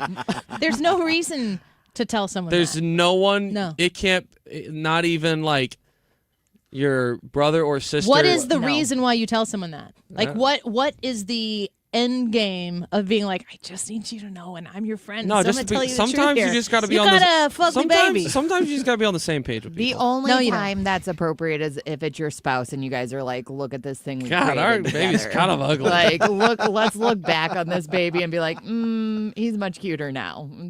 What if they say it first? What if I'm with my best friend and he's like, my baby's like pretty ugly? Let me Are ask you you this allowed to question. say something? What then? if your buddy isn't talking about their baby? What if they're talking about their wife? Would you be like, you're right, she's a dog? Well, the answer is no. The answer is obviously no. That's like one of the You main go, no, reasons. she's a babe. What are you talking about? Well, that's one of the main reason that you like marry people is for their looks. So like that would never be the case where you're like, oh, That's not true. I said one of the main reasons. I didn't say the only reason, Annie. If you're not attracted to someone, 10 times out of 10, you're not going to marry them. Super defensive. Did I hurt your ego? It's damaged right now. It's in shambles. You guys, you never rip on your buddies' wives? What? No! Oh, come on. Oh, okay. Here- What you do? Oh, yeah, but in good humor. Oh, I thought you meant like No, seriously. not never like serious. pick No. on them is different. Yeah. Give me an example of how somebody might make fun of Jared's wife. That's a trap. That's a trap. How would Try me. It's a trap. We're on radio, man. I can't just say like I'm not gonna. This is such an on the spot question. Brad, you have any thoughts? Nah, yeah, that's a No, trap. he's scared. That's his He's problem. scared or cautious or smart. I would say I would say that She's Annie's allowed, the though? tougher one of the two. Yeah.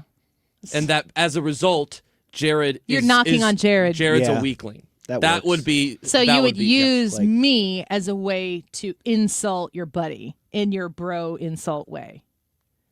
Yeah. Keep everybody honest on the same playing field. Yeah, just to that's what guys do. So they pick on each other. do dudes defend their women, woman? I guess it depends on the dude. Do dudes defend their woman or their wife in that instance, or do they defend themselves? Here's the thing. It doesn't, at least in my situations, it doesn't happen unless the wife is there, like in the, because then you're talking behind someone's back. That changes the entire thing. Yeah. Brad, are you saying you knock on your friends' wives outside of their presence? No, they're included in it. That's what I'm saying. It That's happens a whole when they're different around. situation. Trisha, are you sitting here thinking like, what? I don't know. Guys are weird. I understand two things that you say there. One, that she's present, and two, that you're using the wife as a way to get a jab in at the buddy. Yeah. That makes sense. 3, telling your best friend that their child is ugly. Were you, for the rest of the evening, come up with insults for Jared's wife? I would like to just text them to me. It's horrible. That does sound like a I'm going to trap. say them to Jared and I go, how would you react to this? Speaking of being the tougher. You got the results of the poll? Should the FCC do something about pro sports broadcasts on multiple streaming platforms each season? Despite we got quite a few comments saying no. But the results actually favor yes. 63% say yes, the FCC should do something. All right. 37% say no. We'll wait and see if anything actually does happen. The FCC under this administration is pretty active, so we'll see if they do decide to get involved in some way, shape, or form. Do not go away, because Mark Reardon is next on 97.1 FM Talk.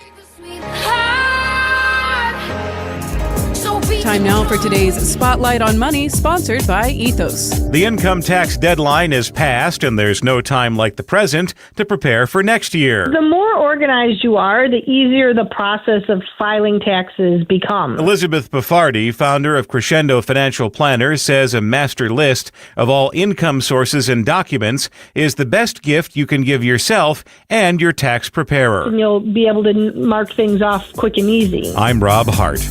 My name is Christine, and I'm a widow. My husband, Ryan, was a healthy 34-year-old, and 3 months later, he was gone. Thankfully, he had life insurance. Ethos made it so easy. You can get a quote in seconds, apply in minutes, and get same-day coverage. 100% online, no medical exam. Life insurance didn't take away the